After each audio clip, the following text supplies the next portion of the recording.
Take me to the channel for the PCP. Listen to some voicemails for the Minecraft stream. I really want to have Radcon funded by you. We can be procrastinators. Well, it looks like it happened again. Another solo cheesy cast. The only member of the PCP who actually shows up on time around here. Well, I mean, I guess we could go into questions. I don't got that much to talk about. I usually write notes, but I didn't this week for this. I told you guys I'm moving, right? Yeah, but I thought long and hard about this, and I'm thinking that I kind of don't want to live in a place with like 10 other people anymore. I think I don't know, I think that isn't too good for my psyche. I'm thinking maybe I need to like look for like a solo spot. But Boston is expensive. And I was thinking like, it'd probably be cheaper to live in an RV. So yeah, I'm gonna invest into getting an RV as soon as I can. You know, just shove it in Yig Studios' face. Am I right, gamers? Am I right, gamers? Anyway, I guess it's question time. Time to pull up the questions right now. Right now. Ben, you can jump in now. I'm out of material. Wait, what? Huh? What? Oh, was I supposed to jump in? Oh shit! Oh, sorry. I was distracted at watching the new GeoWizard video. The new mission across Scotland. It was just so engrossing. I know you were doing a bit, and I was supposed to jump in, but I just started watching his journey across Scotland, and I was just so engrossed I couldn't tear my eyes away. Oh, okay. Well, at least you were doing something productive. Am I right? Am I right? I just wanted to hear your Ben Sane impression. Gotta say, I'm offended. Okay. Is that really what you think of me? Cheesy? Is this true? I think if I want to do a better Ben Sane impression, it'd be was your heart in it? It would be like you ever seen the movie Italian Spiderman? No. Wait! Is that the one with the gif of the guy going? Oh, yeah, right, like he's pointing. Yeah. There's this one scene where these Italian like college boys are catcalling this one girl, and then Italian Spider-Man just comes out of nowhere and punches the boys and says, "Respect women." And then the woman the woman Hell yeah. The woman goes up to Italian Spider-Man and says, "Thank you, Italian Spider-Man." And then Italian Spider-Man just punches her in the face and says, "Shut up, pussycat. Now give me a macchiato." What? Okay. Is it supposed to be funny? It sounds like it's supposed to be funny. It's like if the premise is like, imagine if like in the 70s, like somewhere in Italy, someone made like a bootleg Spider-Man movie where he acts nothing like Spider-Man. He's just named Spider-Man and that's it. He's just happened to be called Spider-Man, right? But he has nothing to do with the character. I see. Yeah, but throughout the whole movie is on YouTube, and I think it's like under 30 minutes. It's not too long, and and everyone just calls him Italian Spider-Man. Like they say that like in the movie, in the movie they call him Italian Spider-Man. Yeah, they call him Italian Spider-Man, right? And besides that, why are they Italian? It's implied. I mean, it's the way it's shot is that. Does it take place in Italy? I don't know. I think it takes place in. I think the production company is Australian. I think they filmed the whole thing in Australia. But the joke is that they said all the lines in English, but then they dub it over with like Italian, right? So it looks like, looks like that bad kind of dubbing. But that's like part of the charm, you know. I see. I don't understand. I don't get it. Yep. I mean, I've seen the GIF. Mm-hmm. I'm surprised I don't know more about this movie because I've been hearing about the Italian Spider-Man movie for like years. Like that's such an old meme. Yeah, and yet I this is all news to me. If you watch the Italian Spider-Man movie at the end, like after the credits, it says, "Go visit the Italian Spider-Man MySpace page to get more info." It's that old. Oh, okay. Yeah. I was gonna say, I mean, that's newer than I thought. Like, I thought it was from like the 80s. No, it's supposed to look like it's from like the 70s or 80s. Like that's kind of like the bit. Like they did that on purpose, you know. Oh well, they got me. They got you. They fucking tricked me. They fooled the great Ben Saint. They got him under his fucking nose. Nothing gets past me. Yep, nothing gets past Ben ever. I will quickly mention at the beginning of this episode that if you've been listening, you know that every so often I bring up, we had the Kato anthology guys on. The Kato anthology Kickstarter is ending this weekend. If you're hearing this, it will be ending on Monday. So this will be the last weekend. It is closing in on $4,000. I think the next stretch goal is $420. $100. Nice. Base. Or 4,200. Yeah. Let's get getting that, there. Let's get that to 69. So, I mean, am I right, gamers? 60, am I right? Yeah. So link in the description. Check that out. It's your last chance. It is the last opportunity. Yeah. Check it out, guys. Very good. I would check it out. I would donate, but I am broke at the moment. I just moved into a new place. What are you? Yeah, go on. Broke? Yep. What are you fucking stupid? Like, what's wrong with you? So you don't have any money? Is there something genetic? Is there something genetically wrong with you, my guy? Like, well, how can you be broke? Broke? You're being real queer coded right now. Cheesy, you're being real queer. It's really queer coded. Ben, you're giving me a lot of gender envy right now, Ben. I would recommend you stop. I mean, that's what I do. That's what I just go out there and perform my gender in a way. I'm a dysphoria machine. I'm an engine for it. Everyone's jealous. I wonder if there's anyone out there who watch like the Sonichu lecture and they look at you and they think, damn, Ben's giving me some real gender envy right now. Like no, no, I'm sure there's not. I'm gonna. I saw. Oh man. Okay, so I watched the Sarah Zed video about the what are they called? The Mabimbam brothers. Oh yeah. The McElroys. Yeah.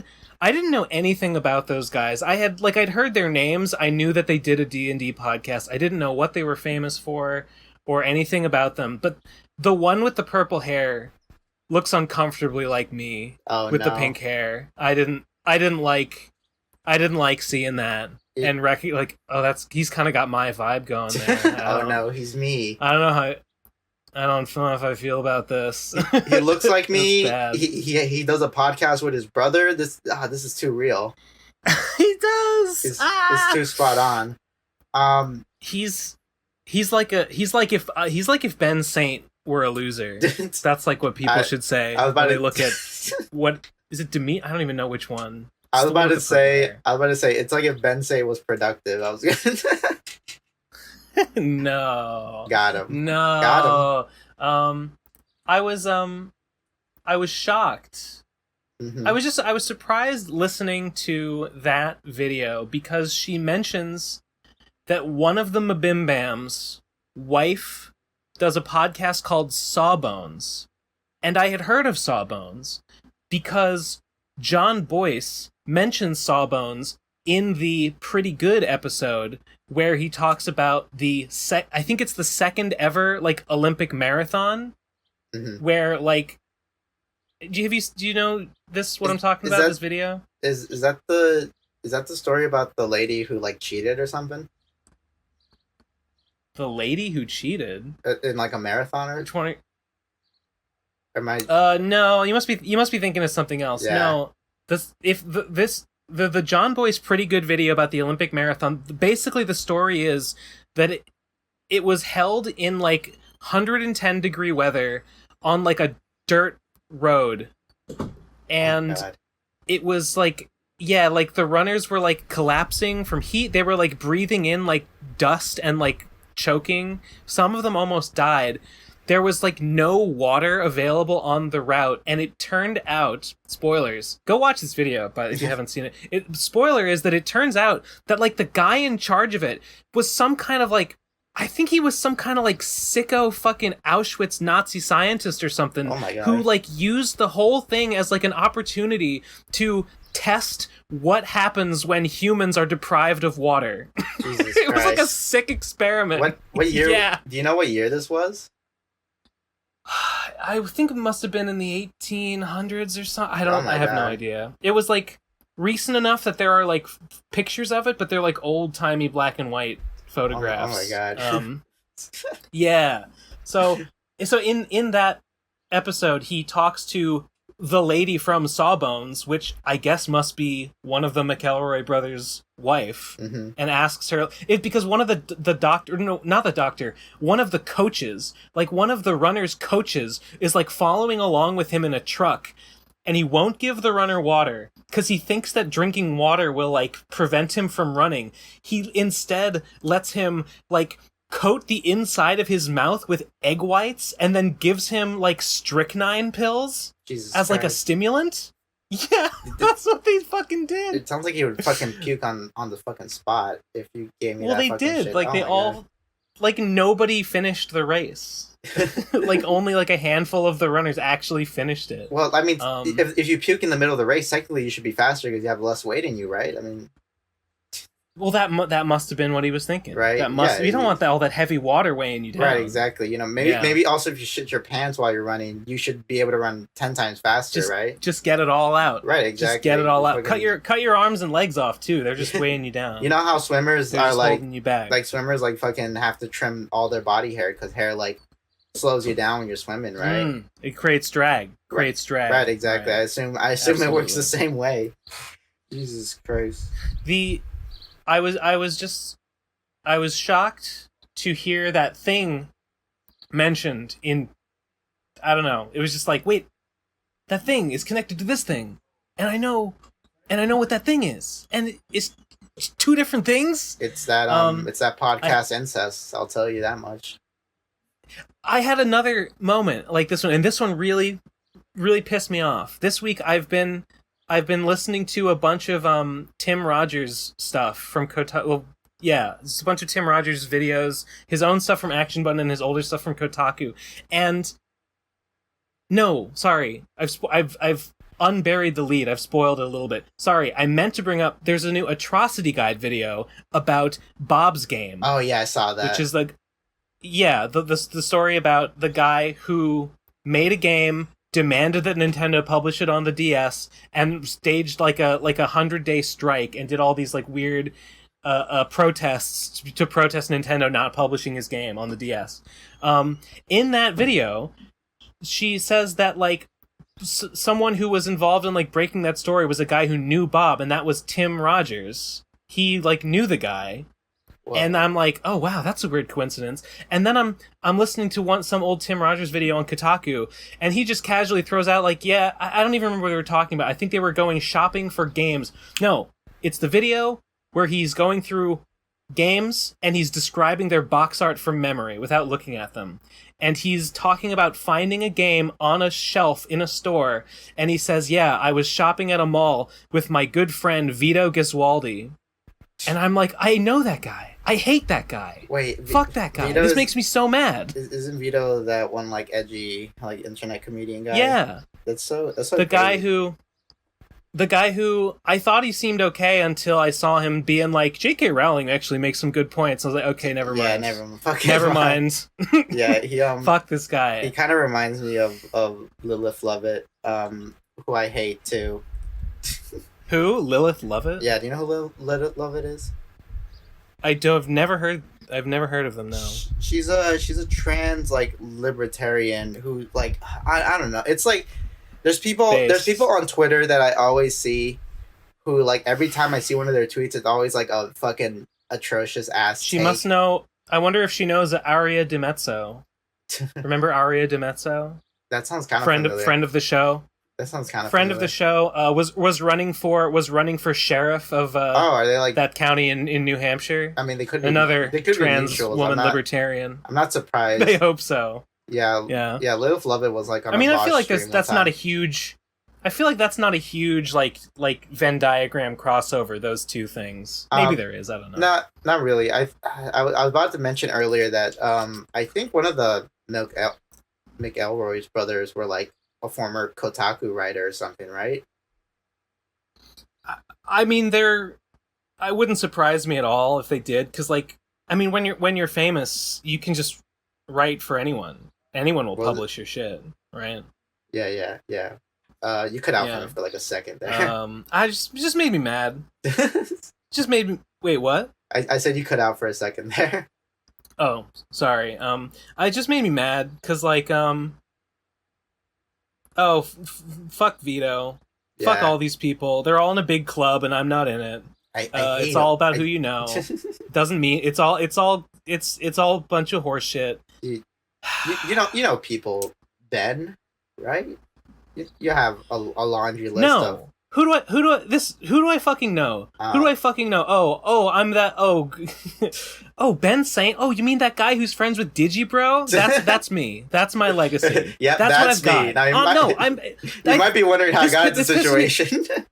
This is what it is. This is the reality of my situation, and it's so bad. It's so shit. You know, I think at some point in the past, I must have thought like, yeah, maybe like, you know, this is what you do. You get a bunch of people, you get a bunch of creatives or whatever, you form a little clique, you form a little collective, you become like, oh, you're associated with that group. Oh, that group does all this stuff. I don't know. You forge a collective identity.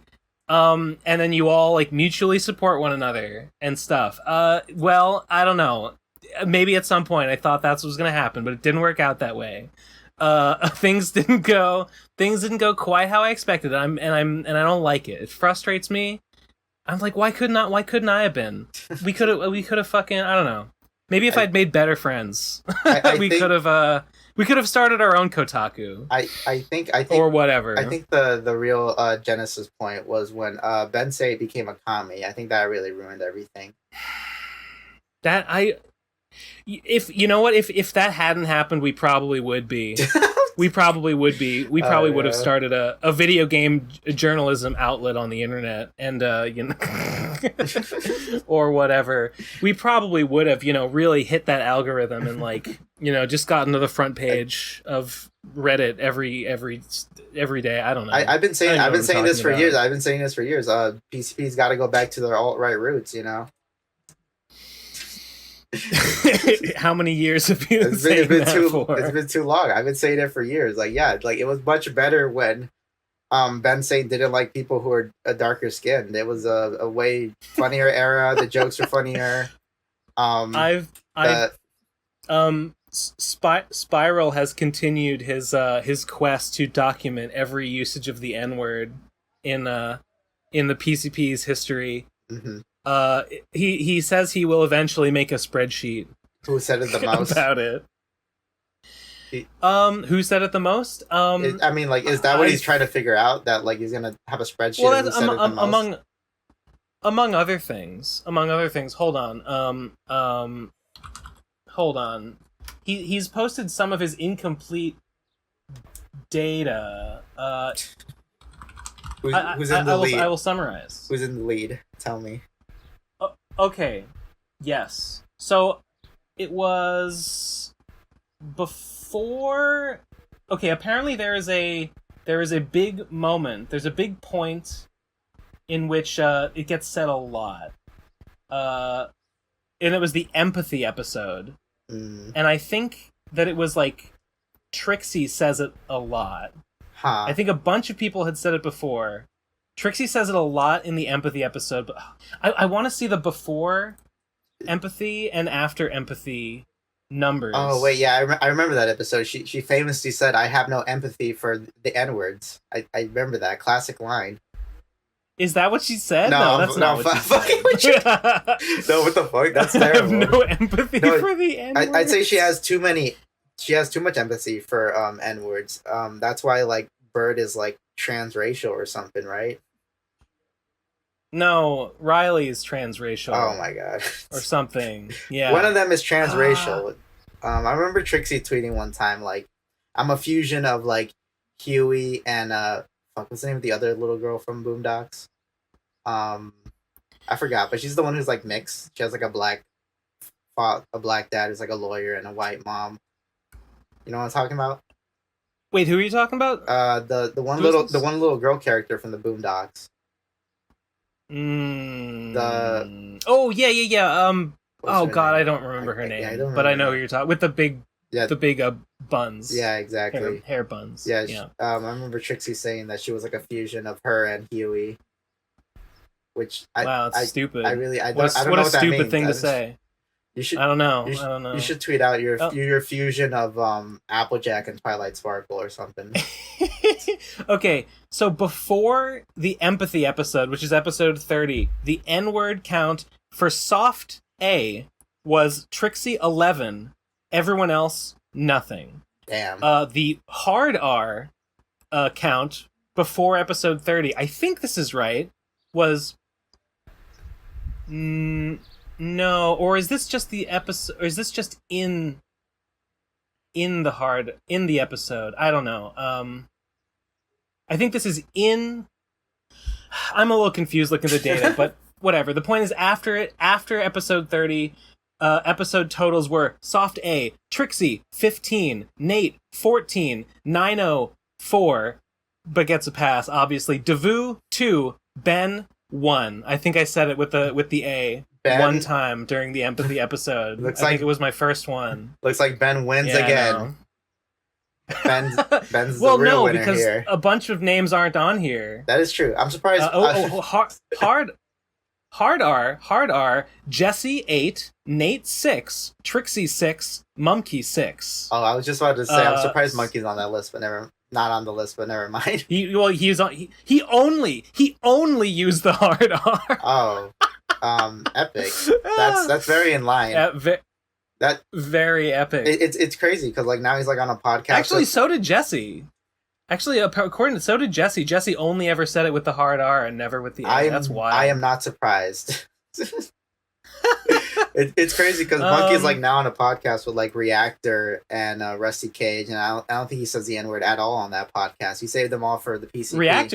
Reactor fucking sucks. Reactor's a piece of shit. I'm not a fan of Reactor. Rusty Cage, I don't know. He might. He seems alright. I thought he was. I don't know. I have this inclination towards like people who just make comics. It might be a bias. I kind of just respect people who make comics more than normies. You know. Absolutely. Right, exactly. Absolutely. Yeah, if you don't make comics, you're not even human to me, TBH. But as Munchie once said, it's the most heroic art form. It's the most heroic art form. Rest in peace, Munchie. We miss you, bud. Rest in peace, Munchie. But that being said, like I don't know. I think what really kind of like bothered me was that he was like getting a lot of advice from Doug TenNapel, and Doug TenNapel probably gave him a good ass like comic advice. That being said, yeah, I don't like Doug TenNapel. I think from what I know about him, he's just he's a real Scott Cawthon. Yeah. He's a real he's a who's that other one? He's Two-Faced. An Orson Scott Card. Oh, with the guy who makes Dilbert. Who's the one that Dilbert?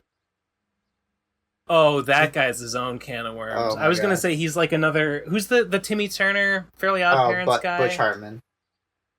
Butch Hartman. He's just one of these fucking like Christian children's entertainment douchebags. It's funny. He's like a huge like transphobe. But I remember I think in one stream I was watching he was on the Drunken Who Doug TenNapel is? Yeah. He's like this huge ass transphobe. Yeah. But on one stream, on one stream he was talking about how he says that Rebecca Sugar is like a genius, and that I think Rebecca goes by they. I think they were like I don't know. Yeah, I can't remember. I mean, I could always look it up. I'll look it up in a second. But they consider Rebecca Sugar a genius, and Rebecca Sugar is like a former student of Doug TenNapel because I don't know if he still does like classes on animation, right? So it's interesting. I don't know. Some people are like, I think Scott Cawthon is probably the example of like, oh, I really love the LGBT community. You know, it's a big part of the fandom. But we shouldn't encourage it. We shouldn't alienate people who are Republican and want to wipe out LGBT people. Have you read his? Have you read his apology? Compromise. Doug's apology? No, Scott's No, apology. Scott Cawthorn's apology. No, Yeah. I didn't actually read it. I saw it and I was like, I get it. I saw like the couple of like I retweeted guys. Here's a fucking surprise. Probably no surprise. I don't really read the majority of the shit I retweet.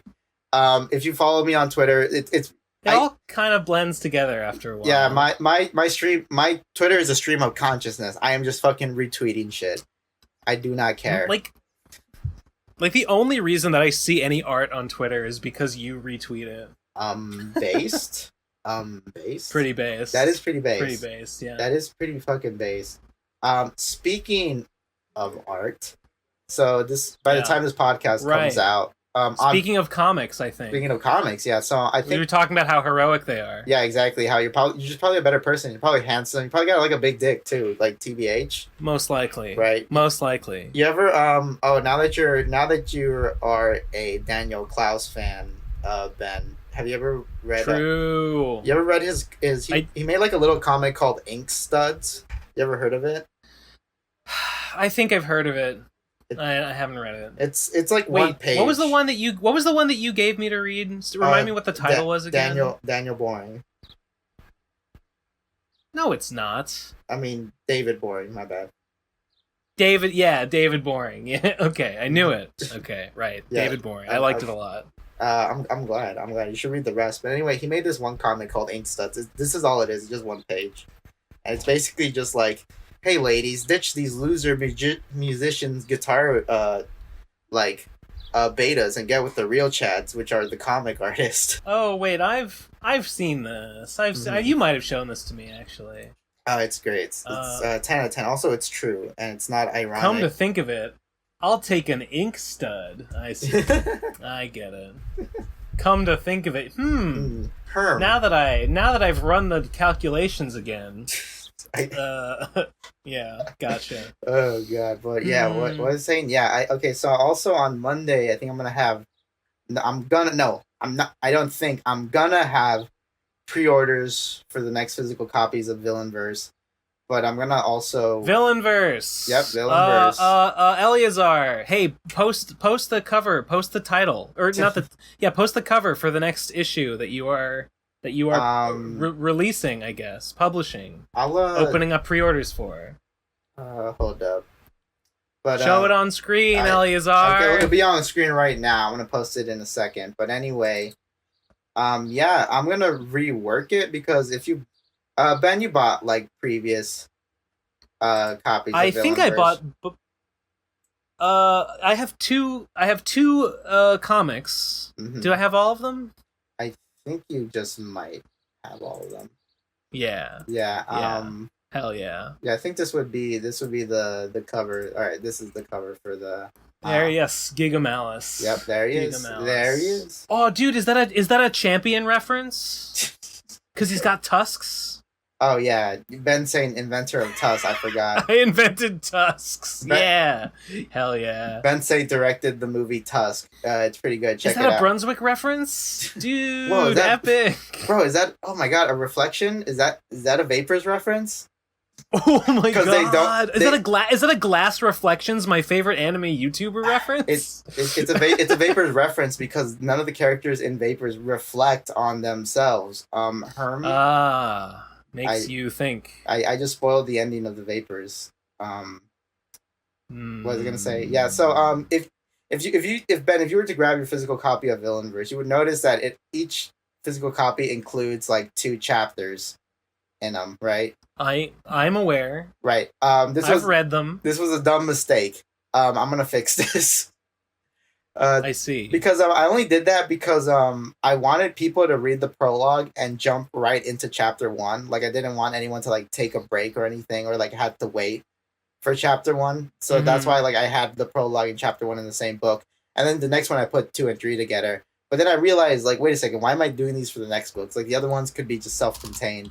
So I what I'm gonna do is just make after chapter 1, each chapter is just gonna be a single issue, and it's not gonna like be a combo book anymore because it's like. Are they gonna be longer chapters, or are you just gonna just chop them up? No, but chapter 5, which is I mean, honestly, the second book is pretty thick. Like for a for like a trade paper, it's quite thick for a trade paperback comic book. So like, makes sense. Yeah. The first book was like the prologue is like 20 pages, and chapter 1 is like 25, and then the second book is chapter 2 and chapter 3, and both of them are around like 26 pages. Right, so that's why it's like thicker. Also, I started adding like Villainverse fun fact sheets at the end, which is good. That's what I like. That's what I like in a trade paperback is fun extras, fun facts. If I could, maybe I'll start doing this. But I'm a big fan of like the little like, in the chapters of One Piece, at the beginning of each chapter had like a single image that would be like its own like story that takes place outside of the main One Piece story. Oh, I don't remember what those are called, but I know what you mean. Yeah. And then later on in the story, like those would connect back. I kind of want to fucking I'm tempted to kind of do something like that. Because there's just constantly things happening outside of the main Villainverse story. Expand the universe, but naturally, right, exactly. But I don't know. I'm still thinking about it. I kind of like the fun fact stuff because it's kind of like, I guess, easier to dump. Like, this thing they use, it has a name, or some random bullshit. I think I'm gonna like highlight like lesser villains, and these next fun fact sheets, like you see a lot of like villains in the background who don't get names, and I think I'm gonna like start naming them. Wait a second. I want to ask you what one's name is. Cheesy, entertain them for a moment. So how about them Mets? Am I right, gamers? Oh my god. If you haven't read Villainverse, go read it. That shit's free. It's all gonna be free when it's over. Chapter 5 should be out by now. That shit took too long. That shit took like 5 months to make chapter. Okay, I'm back. All right, I'm awesome. back. All right, so let me find the one who I remember. I was taking a shit, as I often do, and I picked up my copy of Villainverse Chapter 3. Ben ran out of toilet paper, and he thought like, oh, well, this Villainverse chapter might do. Exactly. It's when they're all getting eaten by the bugs. Spoilers. Base. No, it's further ahead than that. Yes, okay. Shit, the pages aren't numbered. Yeah. No. Describe the panel. No. Describe the panel. I know all of them by memory. Okay, well, it's the page where all the bugs are like coming out of the ground in a big like tornado, and like they're all like coming at the camera, and they're just crunch, crunch, crunch, buzz, buzz, buzz. Right. And there's the guy in the door face is like running away, and he looks scared. And underneath him, the villain says, "Yes, yes, eat them up, my children. Fill your bellies with their flesh." Right. While he's like black, like he's jet black, and he's being bitten and he's being stretched. He looks like a cartoon. He looks like a squash and stretch style cartoon. And then on the previous page, there's a bug guy who's shooting bullets at him. Hold up. Or like 2 pages before, there's an action scene, and a guy with a praying mantis head is shooting bullets, and this same like squash and stretchy black man is like woo out of one side. He's got like drool coming out of his mouth. Yes. Wait. I know what you're talking about. No. Before. Yeah. I'm gonna. It's like 2 pages before the "Eat them up, my children." Yeah, it's the one. It's like the kind of small. It's kind of like the big. It's like the panel at the bottom. I know what you're talking about. Yeah.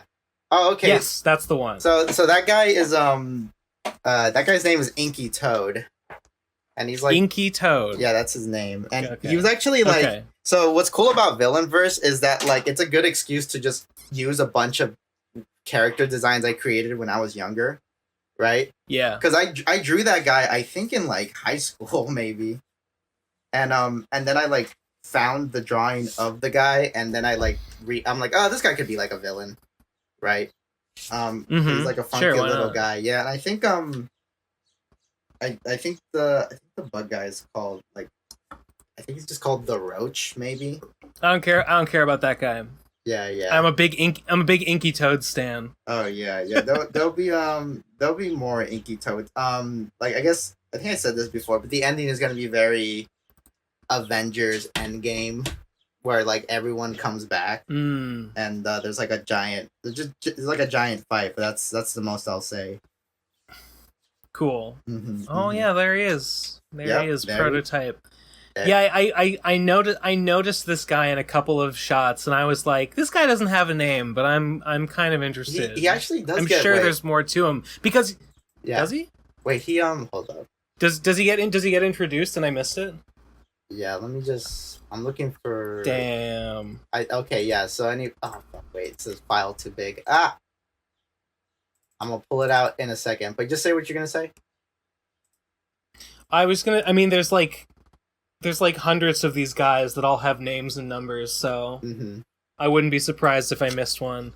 Yeah, oh, there he is. He's there at the Inky bottom. Toad, VSR. What is it? 820, 889. That's pretty good. That's not too bad. That's not too bad. Yeah, I think. Yeah, all of these guys are just like little Caesar characters that I created when I was like younger, and I'm just repurposing them. You know. It's pretty fucking makes sense. Yeah, it's pretty fucking base. But also some of them I've been like, I think I'm might reuse a couple other designs that exist out like let's say the Inky Toad character pops up in a non-Villainverse related work, you know, because like why not, you know? Why not? Yeah, why not? Yeah, why not? Why the heck not? Yeah, yeah. I guess yeah, because I think later on it's gonna be implied there's like multiverses, right? Sure. Yeah. Sure. That's some other good. When is the Villainverse going to merge with our reality in the dimensional merge? Oh, did you not? Oh wait, hold up. Did you? You gotta read the fun facts page, Ben, because I remember one fun facts page said that humans are extinct in Villainverse. I remember that. that. So, but if our dimensions merged. Well, no, it must be a different universe than C197, because there are definitely humans in C197. God, I wish they would merge. I wish Christina would read Villainverse. Please. That's the. Just call her Christina. Is that? Oh, it's Christine, right? Christine. Yeah, my bad. Lol. Yeah. That's the strat, right? That's the marketing strat. You get Christine. That's how you do it. No, that's how you become. Wildly successful and famous is you get that person to acknowledge you, and then everyone respects you for your work and thinks you're a genius. Yeah, if you could get her to obsess over your like franchise or your IP, your instant cash starts flowing. You know. Are you on board for the hashtag Save MLP movement? I think I retweeted it. I think I retweeted your quote, but what is it? Can you go in specifics? What is it? I at first I thought that it was just like an account that she made. Now I'm not sure. I think it might just be some other weirdo. But the point is, it's a Twitter account dedicated and a petition dedicated to get Hasbro to do not make MLP Gen 5. Go back to Gen 4. We have to go back. We none of these new ponies. Keep us with the old ponies, please. And I guess they want to retcon. They want Hasbro to be like, actually, that last episode didn't happen. That flash forward to like Princess Twilight didn't happen. That was all fake. Never mind. We were joking. It was a dream or something. You know, this is not the first time you hear about like people trying to petition, like, oh, final episode is not canon anymore. Like, has that actually fucking worked? Like, is that like what the fuck? What's the point? What's the point? I wonder. I feel like, well, I mean, they did Mass Effect, right? Everyone complained about the Mass Effect ending. Did they retcon and they the didn't ending? Like. I think they didn't like change it, but I think they did maybe retcon some bits of it, like in DLC. Oh yeah, I remember that actually. There was like a DLC that quote unquote fixed it. something like I remember Mr. B-Tongue was not particularly impressed with the retconning job that they did. Based? The based, I guess. Pretty, so I mean, based? I guess sometimes it kind of works a little. It's I don't what's like it's so I don't know. I wouldn't isn't like I think like the current the last what is it Gen 4 is that the one? Yeah, so Gen 4 is the one with Twilight Sparkle, Pinkie Pie, Fluttershy, etc., etc. I think what's kind of really cool here is that they could kind of do like a magical girl Power Ranger kind of thing, where like each gen they have like a certain number of like main 6 they have to like create, right? But they're like different every gen, and then they just have crossovers with previous gens, you know.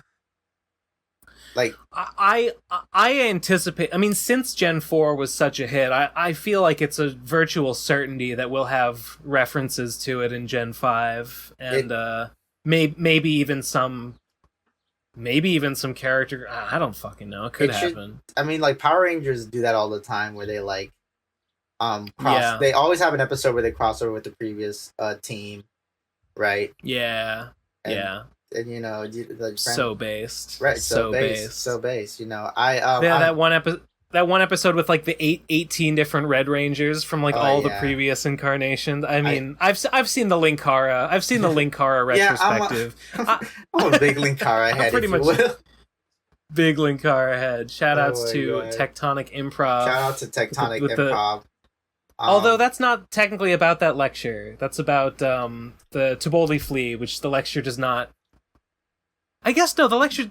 I guess the Power Rangers. He is in character as Linkara, so I guess it is canon. Is he? He doesn't do any like skits on the. He doesn't do any skits. No, he doesn't. He doesn't do any skits. But I think he's still. I think he's always like in character as. I mean, because like his reviewer persona is Linkara. So as far as I'm concerned, if he's reviewing something, he's Linkara, whether he's doing a bit or not. Where does Lewis begin and Linkara end? You know, Lewis Lovehog. I forgot. That's a pretty cool name. It's all right. It's all right. It'll do. Fuck, what was I gonna? Something about Linkara. Yes. Oh, so yeah. Shout out to Tectonic. Next time I come back, I always try to come back every 2 months, like motherfucking Jeepers Creepers. We can't get rid of you. Right, exactly. You can't. You know, we need a little mosquito buzzing in our ears. There's too many voicemails that say we need more POCs on the PCP. You know? Dog, did you hear the last episode? I listened to half of it. But okay, well, if you only listen to half, then maybe you don't know about the voice. I'm dreading the voicemails this episode. I think they're going to be real bad. Okay, let's just drag this episode as long as we can and say, oh, we ran out of time, guys. Eleazar can't edit the rest, so no voicemails this week. First of all, we have a lot of them, which to me seems like a lot of people like heard the last one and maybe responded to it, and I'm a bit concerned that like the gates have been thrown open and people suddenly realize. I think I'm worried that the interrupting pig or whatever has like let people know, yes, you totally can fuck with a system that, you know, overtly has no oversight or moderation. And people go, oh my god, me too. Oh, I'm gonna make bad voicemails on purpose too. Haha. It'll be so funny. It's gonna be so cool. I think it's time to hire a person to look over like all the voicemails, right? This is an application. Wanted. DM Ben if you want to be the voicemail moderator. Leave me a voicemail. Leave me a voicemail telling me your qualifications. Submit your resume. If you think you have what it takes. Prove to Ben you have good taste. All right, like leave a voicemail and say the most good. Okay, here's the thing. Here's the standards. Leave a voicemail and say the one line that proves you have good taste and that like is evidence that you'd be a perfect moderator for the voicemails, right? It's not actually true. I think if it ever hits the point where I have to start like reading or like pre-screening the voicemails, I think that's the point where I just say no more voicemails. They're over. Why don't you why don't you just like listen through them while you're like, I don't know, drawing or something? Because that sounds terrible. Because that sucks. What more do I need to say? That sounds miserable. I don't want to. I guess you ain't paid. How's that for an answer? Because I don't want to. You don't get paid enough to do that. Listen, this is the Ben Saint show now. This is my solo show. What would be the point if I listened to them before the show and then listened to them again on recording? Oh my god. The point is to react to them. The point is to be surprised. No, if I have to pre-screen the voicemails are over. All right. So yeah, okay. listener, if what you want is for there never to be another voicemail again, then yeah, I guess do flood the voicemail submission box with deliberately bad voicemails. I have an excellent idea. How about you just you just accept like the first, I don't know, 10 voicemails, and the rest are instantly thrown in the trash, so people have a window, you know. It's like a death battle style, like voicemail. I guess that would be one way to do it. Mm-hmm. I guess that would be one way to do it. Right, so people can't just with maybe like bullshit. I mean, there could be like one guy Well, that's what I would do if there were just simply too many good voicemails rather than like being flooded with bad ones. Mm-hmm, mm-hmm. You know what I mean? Mm-hmm. Yeah, it's different. It's different. Just like with Digimon, you know, like different conditions, right? Like different like win-loss ratios will let your Digimon evolve into a different champion and ultimate form. Mm-hmm. In the same way, like, you know, different qualities of voicemails will cause that segment of the show to evolve into a different final evolution. Right, exactly. This is, Ben. It's like raising your Chow. It's like raising your Chow. It's like, are they darker or are they lighter? You know, are they hero? I don't want them darker. I don't want them darker. I don't. Are they a POC or not? Yeah. Oh my god. How neurodivergent are they? I was fucking playing Sonic Adventure last night actually on my GameCube. No shit. Yep. And we went to the Chow Garden, and the Chow Garden in the first adventure game is kind of boring. There isn't that much you could do, right? Yeah. I think in 2 is where they have all the fucking funny little fucking mini games, animals, you know? Pieces, and I mean, I've never played any of them, so I don't know. Oh, it's probably for the good. I mean, look, I love shitting on Aaron Hansen, but he was kind of right about those adventure games. Like, not gonna lie. Yeah, what? And that just that they're not as good as everyone remembers them. Yeah, they're not as good as everyone remembers them. I'm sorry. Well, I feel like fans recognize that. Like in in Running Shine's review of it, he says like, here's my guide to whether you'll like Sonic Adventure. If you liked it as a kid, you'll probably like it. If you didn't, you probably won't. It's like, yeah. I liked it as a kid. Like I beat the whole game. I did every campaign. And just to let you know how much like as a little kid I liked it. I didn't realize like I beat like Big's like level, his like campaign, but I didn't realize that everyone on the internet actually hated that campaign. I kind of just thought like, oh, fishing, yeah, what's so bad about that, right? Yeah, sure. I mean, as a kid, you don't fucking think about those things. No. Right, exactly. So we got a shitload of voicemails, right? There's quite a few, yeah. Okay. Why, you want to get to them? I mean, I want to say if you want to, I kind of want to say 2 last things before we do that. Unless you got another topic. You're more than welcome to say. You're more than welcome to say as many things as you want to say. Actually, I have another. Okay, news, but go on. No, baby, you go. No, after you. No, after you. No, by all means. No, after you. I insist. No, but I insist. Listen, you're a person of color. You're higher on the progressive stack. You need to be platformed ahead of me. We need to elevate your voice. So please, speak. I command you. Oh God. Okay. All right. I'll go first. When a white man tells me, never mind. I take that all back. When a white man tells me to speak, I will speak. You are right. That's right. That's right. Exactly. It's complicated. Okay. I think I was gonna say that. Like, yeah. Shout out to Tectonic. Next time I come back, I want Tectonic back. Love that guy. Shout out to his podcast, Journalism Not Included, or Journalism Not Guaranteed. My bad. Yeah, it's a pretty good podcast. Oh no, I fucked it up. I'm sorry, baby. But what else was I gonna say? Yeah, read Villainverse. Pre-orders will be on Monday. Fuck the Kato anthology. Just buy Villainverse. I'm sorry. I'm sorry. Like I would have done the Kato anthology, but like I have my own. Well, comic, now you know? if listeners, if you hate cheesy and you hate Villainverse, then you should buy the Kato anthology out of spite, because that would make him really mad. Those are the two teams. And same for if you really hate the Kato guys, you should buy Villainverse out of spite, because they told me, this was in DMs, I won't show screenshots. They told me that they would be so mad if people bought Villainverse. Really unironically ruin their day. Like behind I was supposed to be on the Kato anthology episode, but then Ben told me like, they don't fuck with you, so you can't. They hate you. They told me like that guy's toxic. They saw what I post on Twitter. They say I'm too political. And in my opinion, they were absolutely right. Right. I wish I had the courage. Right, so I wish I had their courage. I wish I could tell Cheesy to his stupid fucking face. Just shut the fuck up on Twitter. Yeah, but I'm too fucking scared though. I'm too cucked. These are the teams. These are the teams. Team Kato versus Team Villain. Which side are you on, gamers? Comment below.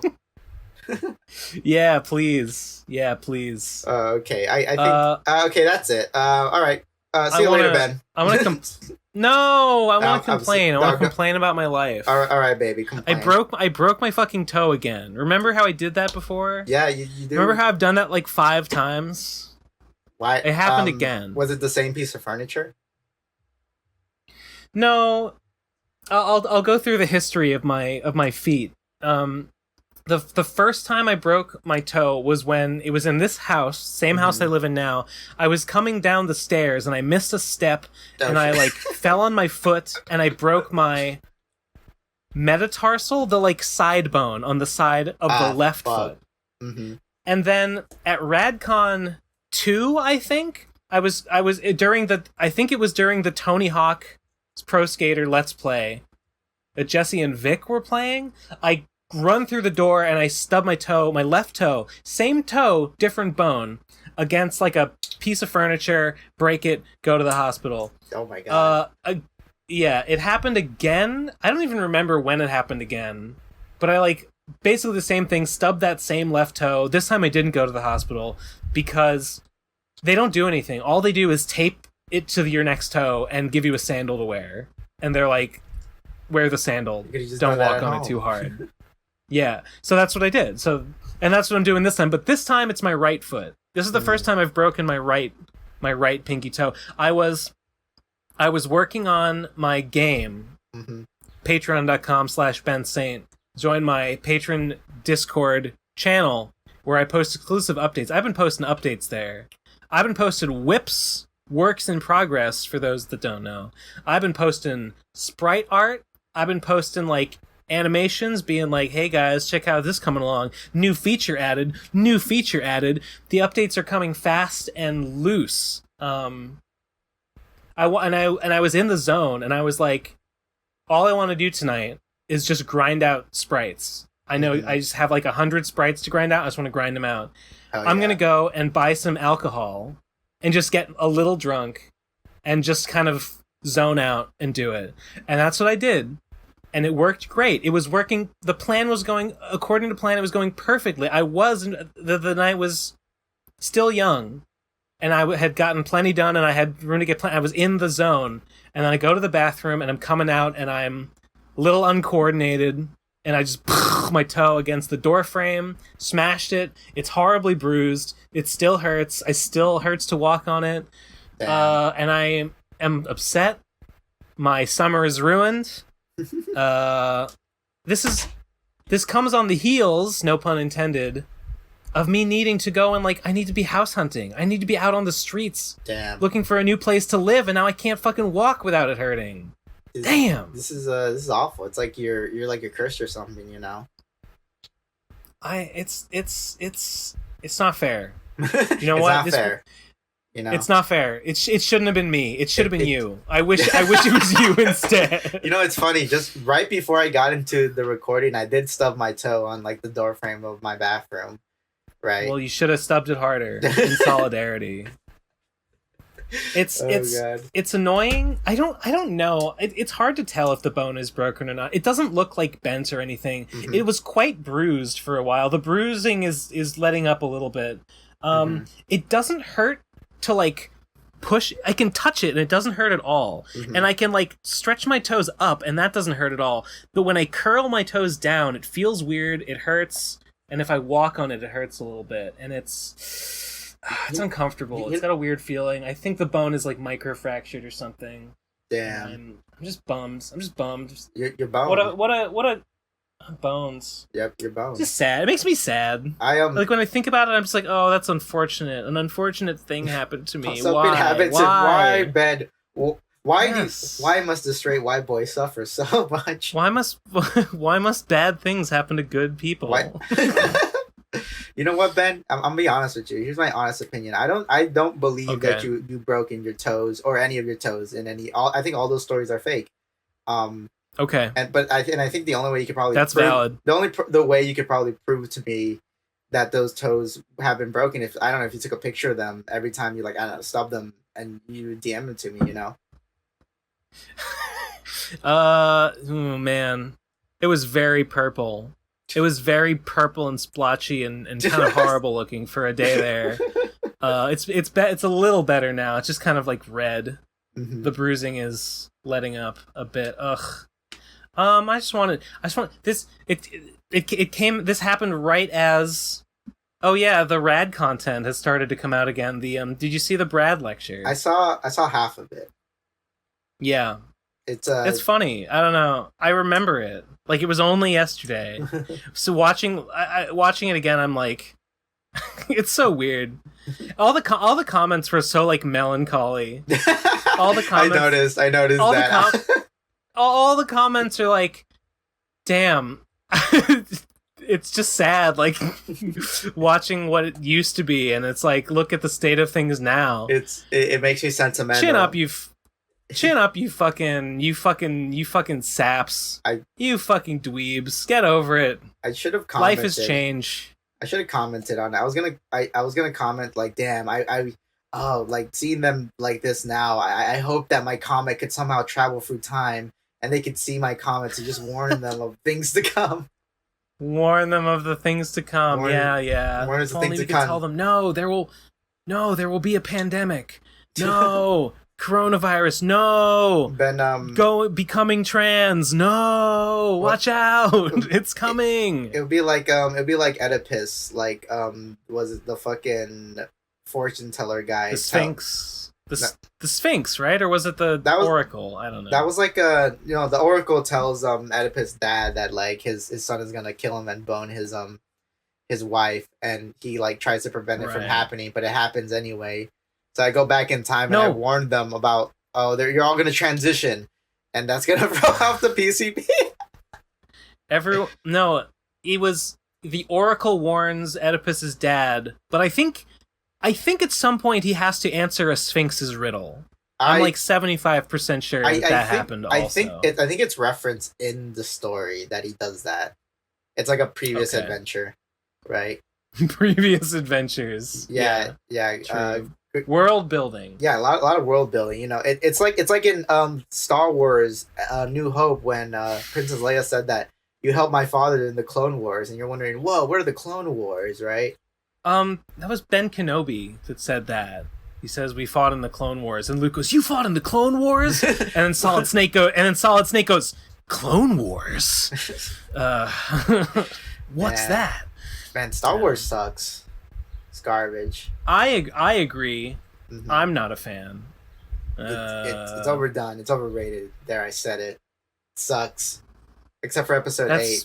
How would you say something so controversial and yet so great? I'm gonna say it. I'm not scared to say it. I'm not scared to say it. Star Wars, kind of lame. You're kind of a big nerd. I wish I had your courage, Cheesy. To call out the Star Wars heads. To call out Star Wars. They're the biggest media property in the universe. If you say that, they're going to come down on you. I'm going to say this. With the fist of an angry god. Villainverse better than Villainverse is like if Star Wars was good. I'll tell you that much. I would say it. I would say it if the corporate oligarchy didn't have their thumb on my neck.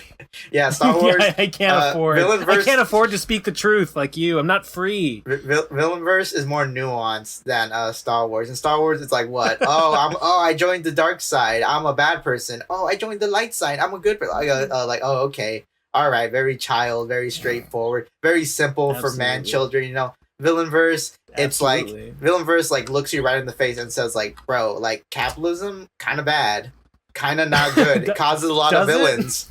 Causes a lot of villains, if you will. Which panel was that? It's the ending. The ending of Villainverse. The villain just grabs you by the scruff of your fucking shirt and screams. He grabs you, the viewer, and speaks through the fourth wall and says, "I am a metaphor for capitalism."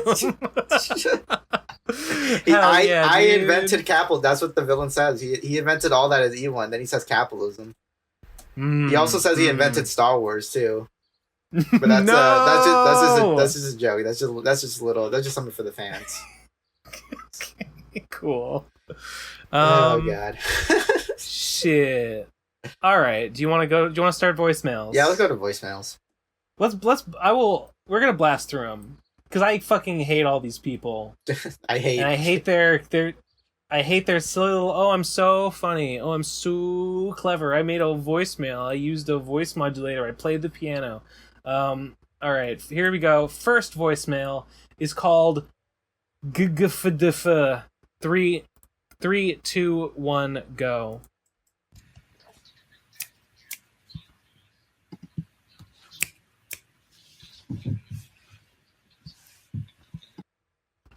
Why though? Why though? Why though? Okay. Okay, next one. Why though? Next one is called, here we go, it's called Mike Hunt. 3, 2, 1, go. Yo, Ben. Finally looked at that Kato collection thing you've been chilling for the last 20 to 30 years. That's right. Saw the cover you drew. Gotta say, boy. That shit ass. Peace. I don't... Is he saying the cover is shit ass? Is he saying the That's cover is bad, like bad? Is like it's a bad cover? Hey man, I'm sorry. Can you offer any more specific criticism? You're just jealous. You're just jealous that you didn't get to draw the cover. That's what I think. Okay, whatever. Next one. Huh? What? You got something to say? I don't care. Ben says I don't care about the cover. I ain't reading that shit. Next voicemail is called Drive Through Joe. 3, 2, 1, go. Yeah. Can I get a number 9? Yeah. Absolutely. Right away, sir. With a Dr. Pepper. Okay, I get it. Next one is called. Oh my god! Wait, did something happen? He just starts screaming. Nice. I'm glad I stopped listening. Okay. Next one is called Message for Gib and the Gang. 3, 2, 1, go. Fuck you, Ben no Santo-san. Tommy Oliver currently makes $400+ on Patreon. Okay. Ben Saint does not. That's proof that Tom is better than Ben. That's true. Mm-hmm. I mean, that's true. He's better. He's better looking. He has a bigger cock. He's taller. It's like that old Mr. Show skit. More money equals better than. I never thought about it. I never thought about how true it was, but the average Ben Saint fan and the average Tommy Oliver enjoyer, Oliver enjoyer has. The average Tommy Oliver enjoyer has about 25% more money to give to, creators that they value. And good for them. Yeah. Good for them. Ben advocates too much for lower income people. So those lower income people only give a little bit of money, really. It puts off the high rollers. Right, exactly. Next one is called Sad but Surprisingly... No, sorry. Next one is called Smashly. 3, 2, 1, go. So in the last episode, you guys were talking about the image you used for the podcast of the graveyard. You guys realize that's like a military cemetery, right? That's why all the tombstones are the same. So Yes, basically, we've been you over guys this. have been like desecrating soldiers' graves Pig's with your coming. little avatars Squealing pig is for coming. like several months now, and honestly, that's pretty based. Base, Hey, dude. got him, Fuck got the him. military. Fuck the Fuck military. the American There's a fuck imperialist veterans. machine. Fuck, absolutely. Yeah, I look. I know. People are gonna be like, "Oh, my brother was in the military. Oh, my dad's. They're an idiot. They're a fucking idiot." There, I said they're an idiot. Your brother is a victim. dumb, Your brother they're is a stupid. victim of a system that made them fucking throw their life on their fucking chopping block. They got for exploited. American oil dollar. They did. Mhm. They did. They should sorry. feel bad about it. They shouldn't be proud of it. I don't. I'm sorry. Like, there's no honor in being exploited. Sorry. I agree. The hard truth. I agree. Right. Good voicemail. Finally, a good one. I like that one. Okay, next one is called wait, sorry. We got do the one that's numbered 3283. Next one is called a sad but surprisingly enticing boy. 3, 2, 1, go.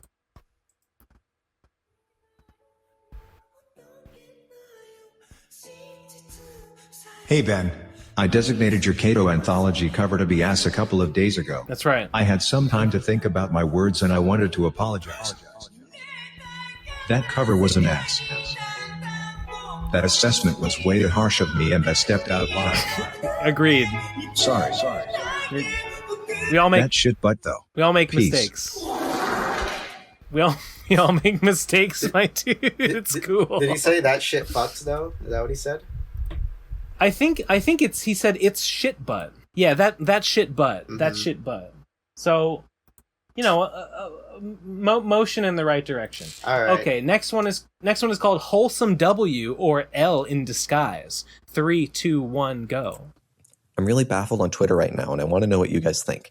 You know when someone can't afford their medical expenses, and their family has to sell possessions or open a GoFundMe in order to pay for it? Sure. And they're like, wow, that's fucked. It's a failing of the system, and it's a tragedy that they would be put in that scenario. That's I right. saw from dudes posting their W's a situation that is exactly identical, except it was a kid got a bunch of donations after selling his Pokemon cards in order to pay for his dog's medical treatment. This is not to say that dogs should be under the healthcare system.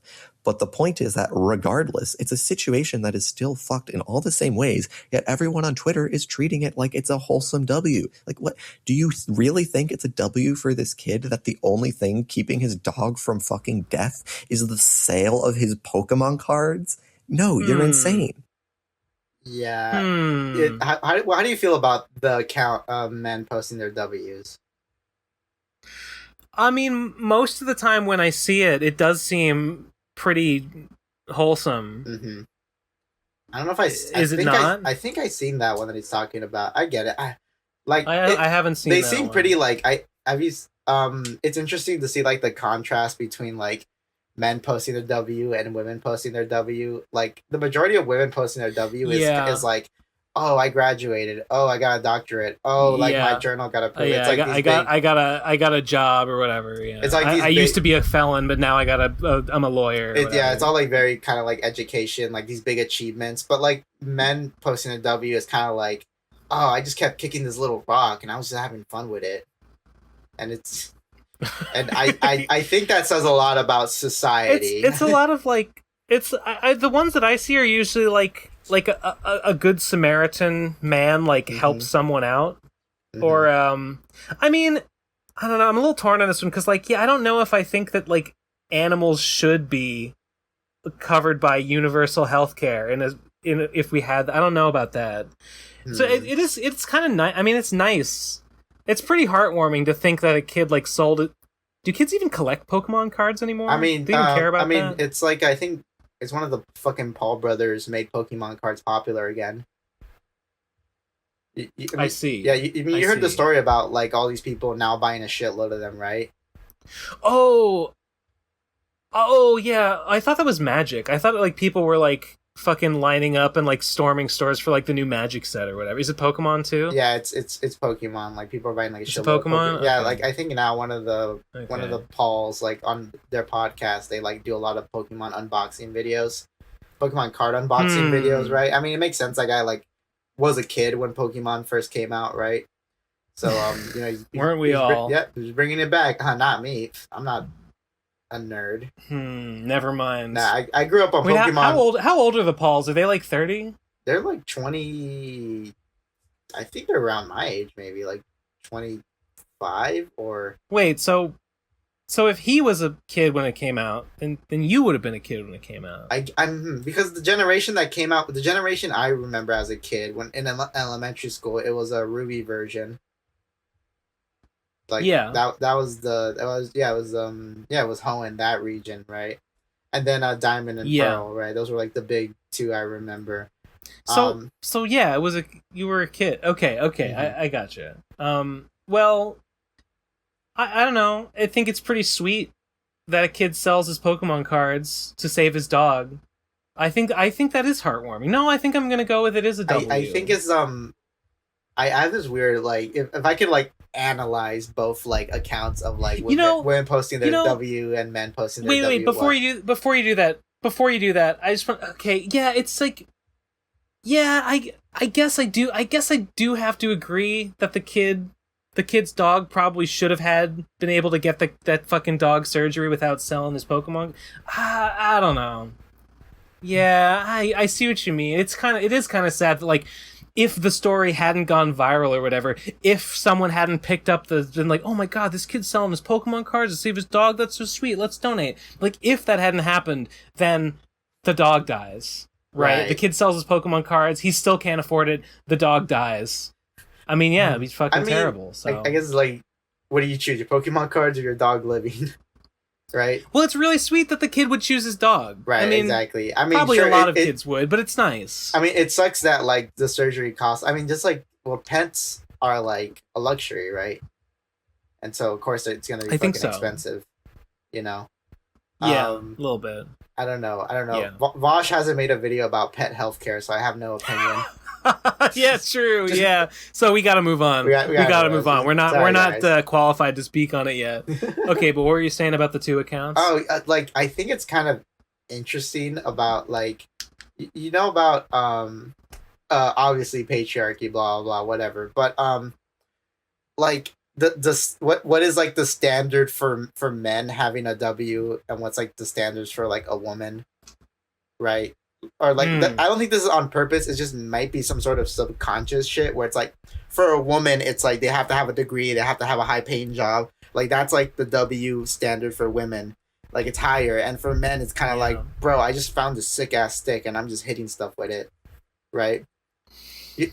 I haven't seen any men W's that are just like, lol, I found a cool rock that looks like Abraham Lincoln, or like some. I haven't seen any like goofy shit. I'm sure there are some. I swear there was like one where oh great, there's like a shitload of like men posting their W's accounts.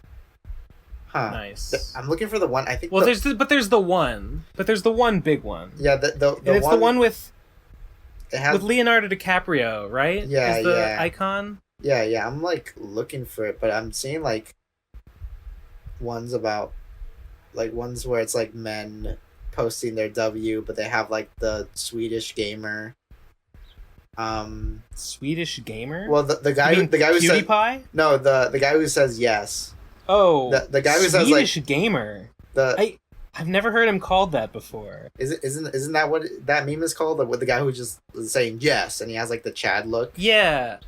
You know, I don't know what his. If you'd asked me, like, what is he called, I don't know what he's called. Maybe he's called Swedish Gamer. I would call him Nordic more than Swedish. Oh, wait, it might be Nordic Gamer, actually. Hold up. Nordic. He's not always a gamer, though. No, but I think the original Sometimes version, he's just a head.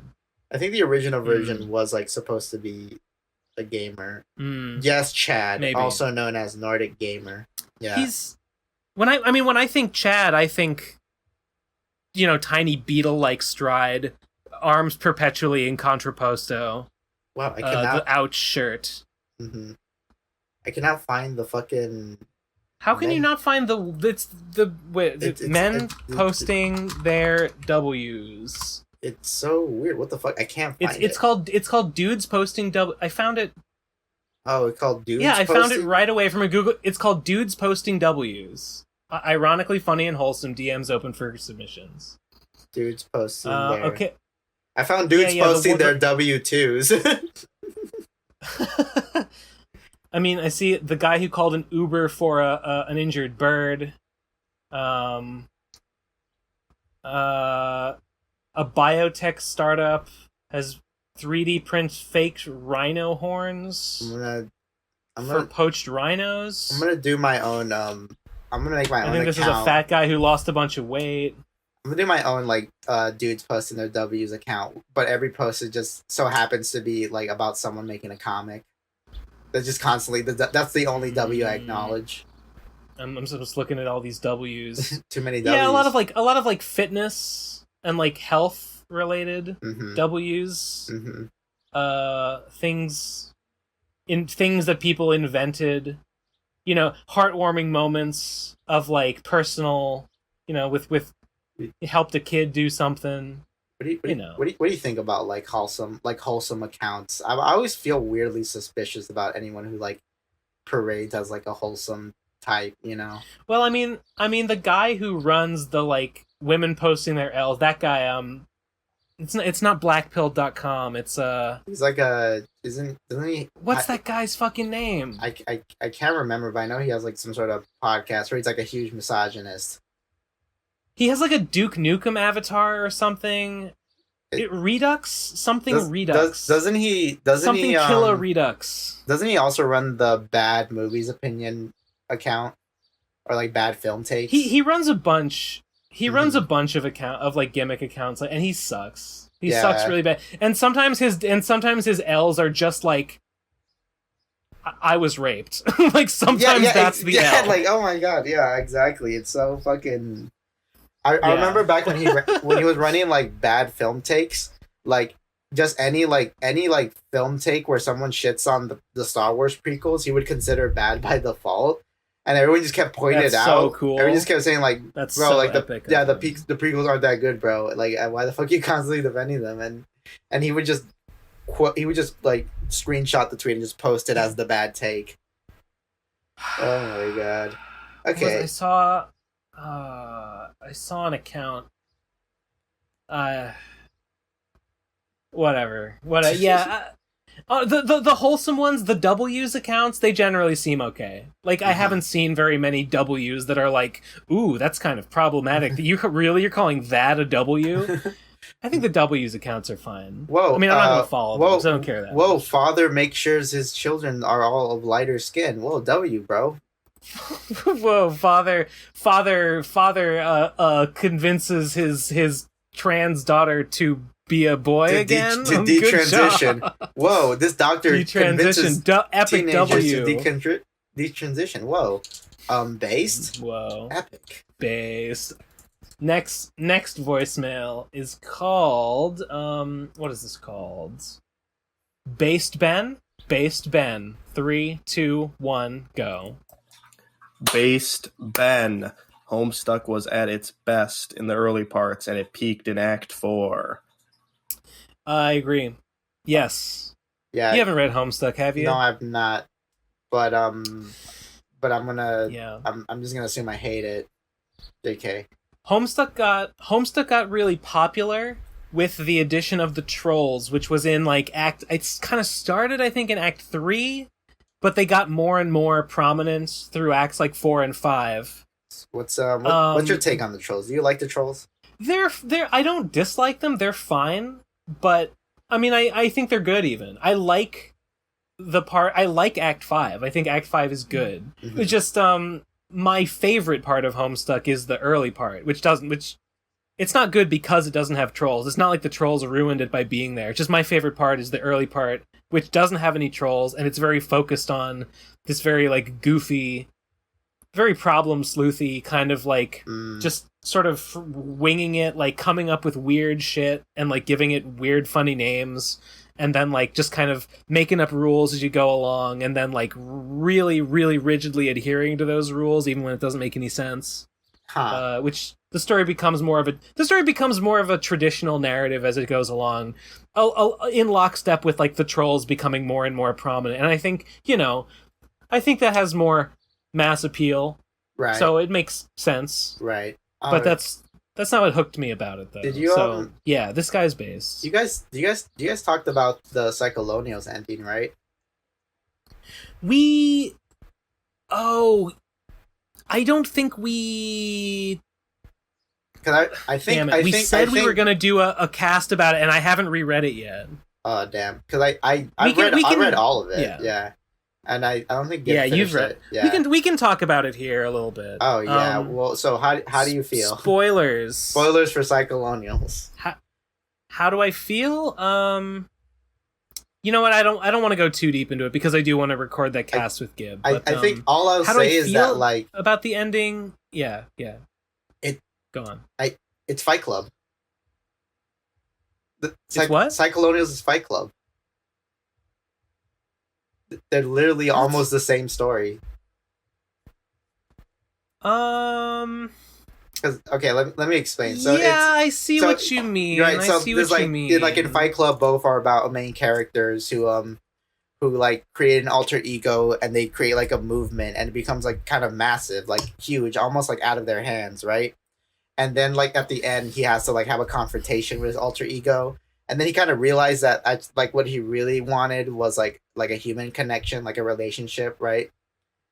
And that's kind of like what Cyclonials is. Like if you read like kind of like the little epilogue thing with the note in the bottle, it's I see what it's like she says love's the answer, right? And I thought, I guess that's okay, but I thought it was okay. To me, like I guess as a resolution that's fine. To me, the story was not like about finding love. So like the fact that it ends in that way is a little like, okay, I guess. Whatever. I guess it could like you probably make the argument that's like, oh, influencers and like what do they need? Like what like maybe this void that she was filling with being an influencer could have been just filled with like loving someone. Hold on. She wasn't I'm gonna disagree. She doesn't fill the void by becoming an influencer. She fills the void by becoming like a fucking dictator. Warlord. Yeah. do you think they're basically one and the same in the story of Cyclonials? I mean, I'm not like surprised if like that's like what Andrew Hussey is trying to like tell us, right? Yeah. I think in retrospect, I think I probably overhyped myself too much with like the socialist angle because it doesn't really go into. Honestly, it doesn't really. The conclusion is very like, everything's kind of inevitable. Anything ideological is just kind of like the fact that the clown revolution. This is very spoiler. The fact that the clown revolution is left wing is like very incidental and ends up kind of not mattering at all. Yeah, like it's just a thing. Yeah, it's just an aesthetic. Which I guess is kind of the point, because, like, this is actually a, like, alien mind plot, which, okay, makes sense, but yeah, I guess it's a little disappointing. That, like, the movement itself and what it stands for is not really important, not what the story is about. It kind of doesn't even have an opinion about it. Right. Like, really. Like, it's really more about, like, the human connection. And, I mean, that's fine, but, like, I don't know. Like I was thinking about this, and I was thinking like I love rewatching Fight Club. I think rewatching Fight Club is pretty great. I don't know if I like want to like maybe I'll reread Cyclonials eventually again, but it's so. I am going to reread it. I think it. I don't know. I think there's a chance that I might like it less on my second read. But I think there's also a chance I might like it more. I genuinely don't know how I'm going to feel about it. Because I know that you made the same you chose the same thing I did at the ending, which is the crown, right? Because to me that's just way more interesting. Yeah, if absolutely. She chose to the crown. Yeah, it's more. Here's my calculus. Mm-hmm. It's more interesting. I would say that there's a. This is so spoilery. Whatever. Fuck it. I will elaborate more on this in the eventual Cyclonials cast, but the choice at the end between sword or crown, it's like there's a calculus, because this being is telling you like what is to be won if you take the crown, and what she's offering is like huge. What she's basically offering you like pseudo immortality and like cosmic power. Mhm. And it's like, if that's true, then like obviously you should take the crown. Like anything else you could get by refusing the crown is not as good. But there's a chance that this is just a delusion that you're having and none of this is real. In which case, if you take the crown, you're basically just going to die for no reason. And there's nothing to be gained. In which case, like, don't. So, yeah, in the end, I'm like, well, is this a delusion or is this real? I don't know. But yeah, it's a more interesting story if I just go for it. So I'm going to go for it. I think a part of me was like, because like when I was reading the last chapter, a part of me was like, didn't want to accept that. Because I had a rousing suspicion that like the final message was gonna be all you need is love, and that's so dull. That's so like it's not super exciting. For me, I don't like it's like, and then it kind of makes me rethink about like Andrew Hussey, and it's kind of like, yeah, this guy is like a rich white guy. Like it's like this is a rich fucking white guy who wrote this. Like all you need is like fucking love. Like come on. It's so frustrating. I see what you mean. Mm-hmm. I feel like it's sad because I feel like Hussey is genuine in his politics. He is like a Bernie bro. Mm-hmm. I think he is like left wing and anti-capitalist in his personal life, but that's not really that's only here in Psycholonials, like aesthetically. Right, and it's not really a theme. I've been very kind of like been realizing a couple of things about like I've been thinking a lot about like works of media. Like did you hear recently about like the Bo Burnham like special? And there's like a clip. Sure. Yeah, there's a clip that going around where like this like sock puppet. The sock. Yeah, like mentions the problems of capitalism, and people were calling that radical when it's not. It's not radical. Like the thing is, like here's the thing. I haven't seen the special. So the special is good. I don't know like the context. The special is pretty good. I like the special, but that being said, it's not radical. Like it's not radical to say capitalism is bad. That's not radical at all. No. What's radical is like, what do you do about capitalism? That's radical, right? And I think, and there's like only a handful of works that I feel like are very explicit of what to do about like capitalism. And I think the first one that comes to mind is like the movie Sorry to Bother You. That one's like very explicit of like, what do you do about capitalism? Right. Is that the one with the white voice? Yes. You gotta watch that, Ben. I think I haven't. I know that one, but I haven't seen it. It's really good. But and then it got me thinking about how I love One Piece. I think One Piece has like moments that feel very like left, but there's like other moments that feel very like the fact that like a lot of the arcs kind of end with like reinstating a monarchy, right? Which is pretty unbased. I'll say it's pretty fucking unbased. Pretty unbased. Right, and pretty unbased. And in my head, I see it so easily, like the fucking socialist shonen. It's so visible in my head, right? Like it's easy. Like it's like you take like the One Piece formula of him going around helping like disenfranchised people on different island, and then he unifies the people, right? Like on paper, what Luffy is doing. And at times in the narrative, it does seem pretty like radical. Mm-hmm. But then what they actually do a lot of the time is they fight a terrorist and they reinstate the monarch. Right, exactly. It's like they totally do. Yeah, it's like a lot of reinstating monarchies, and I guess it goes back to like because probably in Luffy's head it's all like, oh yeah, I want to be the pirate king, and here I am helping other kings. Am I right? And it's so, I mean. It's so annoying. Yeah. Like it started making me reflect on my. He's got class solidarity. Luffy's got class solidarity with like the Shichibukai and stuff. Right. Like really, they have the same because they're all on the same wavelength. That's.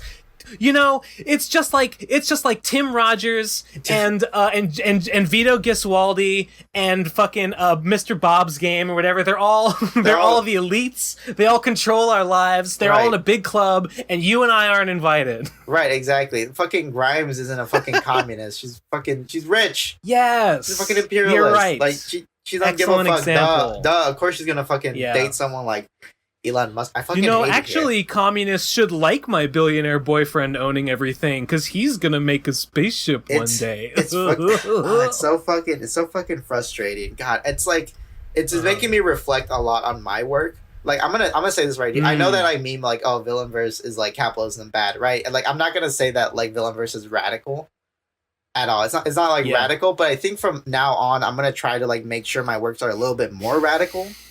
right? Because I'm just so Yeah, tired. man. I'm so I dig tired it. of like stories that are very like, oh, all you need is love, or like or humans are stupid, right? Or it's kind of like, God, I'm so tired of stories where it's like humans are ultimately these aren't stupid. radical messages. Yeah, it's not like, I know humans are stupid. I've lived with humans all my fucking life. I know they're fucking stupid.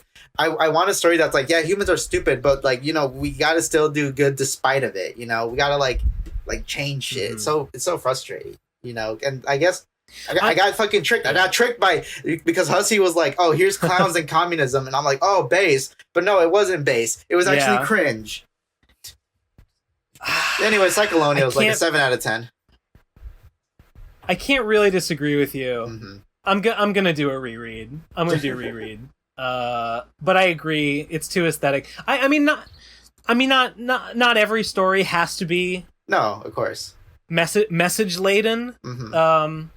Sometimes a story can just be about a bunch of really powerful guys fighting each other. Right, exactly. That's fine. That's fine too. Yeah, don't get me wrong. It's just that I'm tired of being kind of like teased. You know, I'm tired of like. No, I hear you. I'm tired of getting like fucking. I'm getting edged all the time. Everyone's fucking edging me all the time. Give me a theme. Like the theme of Cyclonials is definitely not, you know, it's definitely not that like the workers should own the fruits of their production, productive labor, right? Like that's not what the story is saying. It feels almost like maybe just ideology is inherently destructive or something, which I think is a very like brain dead fucking take. Unironic, because everything is ideology. Yeah, you're right. Yeah, it's very much like I said this before. In the end, it doesn't matter what the movement was about. The movement was doomed to be co-opted by, you know, the power hungry, right? It was gonna take the same form no matter what happened. It's so which I mean maybe that's true, but it's not radical. Yeah, it's not radical. Yeah, it's not radical. Right. I mean, yeah. Okay, not every piece of work has to be radical, but like I like stories like Devilman. I think Devilman is like pretty good. Because I think it's I haven't read it. It's pretty short actually. Like the manga is not too long. I would recommend just like watching Devilman Crybaby. But anyway, here's Devilman. Here's Devilman if I wrote it. This would be me. Yeah. Hell yeah. Oh yeah. There's Devilman if I had read it. Right, there's Devilman. And once you read Devilman, this is gonna make more sense. You're gonna be like, oh, it was capitalism, the real enemy. Was it actually capitalism? No, it was God. Okay, cool. It was God, and the inherent, like the ultimate theme in like Devilman is kind of like human fear is like incredibly destructive, right? Sure. Right. Makes sense. And then there's like a little moment in Devilman where it's kind of like, I'm gonna unify all the devil people together, and I'm like, oh yeah, base, awesome, right? But that's like only like towards a little bit towards the end, and then it kind of it has like spoilers, like a sad ending, I guess, you know. Good story. Anyway, 10 out of 10. 10 out of 10. Yeah. All right, let's move right along. All right, cool. We've got another voicemail here. This one that I posted before. It is called. What is it called? A Glimpse into the Future. Ben's Ascension. 3, 2, 1, go. The year is 20XX. Boston has become a massive supercity now known as Megachusetts, aka Neo-American England, a true capitalist hellhole. This is where our story begins, in the slums, a small apartment with Ben Saint hard at work on his keto gummies. It was upon a certain day therein, a Thursday, that Ben Saint perfected his keto gummy recipe. Saint consumed the first of the batch, but he would find no need to consume another. As the slime-shaped gummy dissolved into Ben's gut, all of his chakra gates flung open, and he entered a state which many only theorized of. 13th level ketosis. With rapidly releasing energy, Saint's apartment and much of the city block was consumed in a blaze. Ben nowhere to be seen. The naysayers assumed he was dead, but soon signs would be found that Ben had not perished in the fire, but ascended. No longer Ben Saint, but Ben God. This is the future before you. Even now, the hands of fate move ever closer to this eventuality. this thoroughly based future. I guess I better get back to making the gummies again because my substitute for the isomaltoligosaccharides, the allulose, it just isn't very good. I haven't had good results with it. It's been very discouraged. Very discouraged. Can't you not buy? I guess. Isn't that the replacement for like another ingredient that you like ran out of or something? No, it was the isomaltoligosaccharides were the powder that I can't get from China anymore. Mm-hmm. Allulose is like another sweetening powder that I saw. The product that inspired me, the Smart Sweets that inspired me to try making them, they changed their recipe. They still taste all right. They switched from isomaltoligosaccharides to allulose. So I was like, well, I guess I'll try allulose, and it's not good. It just tastes weird. I don't like it. Not like mixing it right. You're not in the proper ingredient. You're not turning the knob correctly. Maybe I may have like cooked it too much and given it sort of like a burnt flavor in like trying to cook it down and like dehydrate it to make it chewy. Because it's like has like a sort of caramelly flavor that I didn't. That sounds good when I say it like that, but it's not good. It's not good. Anyway, it's true. It's all true. Next voicemail is called Fuck Ben Saint .mp3. Said what I was thinking. 3, 2, 1, go. Hey, let's get it. Golden bitch. Yeah. On the track. Hey, Ben Saint, you're also a fake. Compared to give and take, you're taking the keto cake. So where's 102? We're all feeling blue. Christine Weston Chandler's way more reliable than you. All we want is content. You think your game is God sent. Your bright sheets are garbage, and your GML is nonsense. Don't excuses, no remorse. I blew a fuse and charted course to a world without horses or anime. Ben, you're as lame as any fan who thinks things will ever be the same. I got a producer now, and Riley is his name. I got a bird now, and his meat keeps me sane. I like steak served maybe on paper plates. Your college fund is depleted, so please remain seated. Oh, that's a deep cut. I busted more rhymes than your ears can believe in. Darling house, you're made a darling spouse, but our future has no ceilings because we don't have a house. Samurai Scrolls should have foretold. YGG Studios, all we make is gold. Oh my it's why God. we kept the same channel. Riley said if we change it up, fans, they will scramble. Abandon everything that I worked for over the last decade of my life. So much time. Well, hope I don't burn out or fade away. This has been a YGG production. Be sure. Was that Doid? Was that Doid Gazer? Was that Doid Gazer again? I think that was Doid Gazer. Are you sure that? I thought that was Trixie. That sounded like her.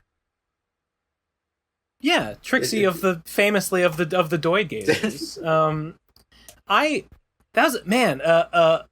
The college funds depleted. Now that's no, it can't be Doid Gazer. There's no way that some Kiwi farmer would know about the college funds. Damn, the college fund. It's impossible. That's even before my time.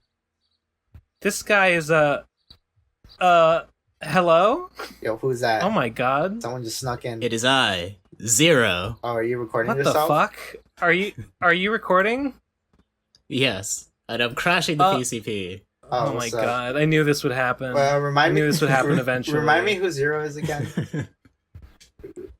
I'm from Kato. Oh, that's right. Wow, we were just talking shit about you earlier. Oh. Yeah, that's right. That's right. Yeah, I should have crashed the podcast earlier. Yeah, we have a rivalry now. You and I, we are rivals in a sense.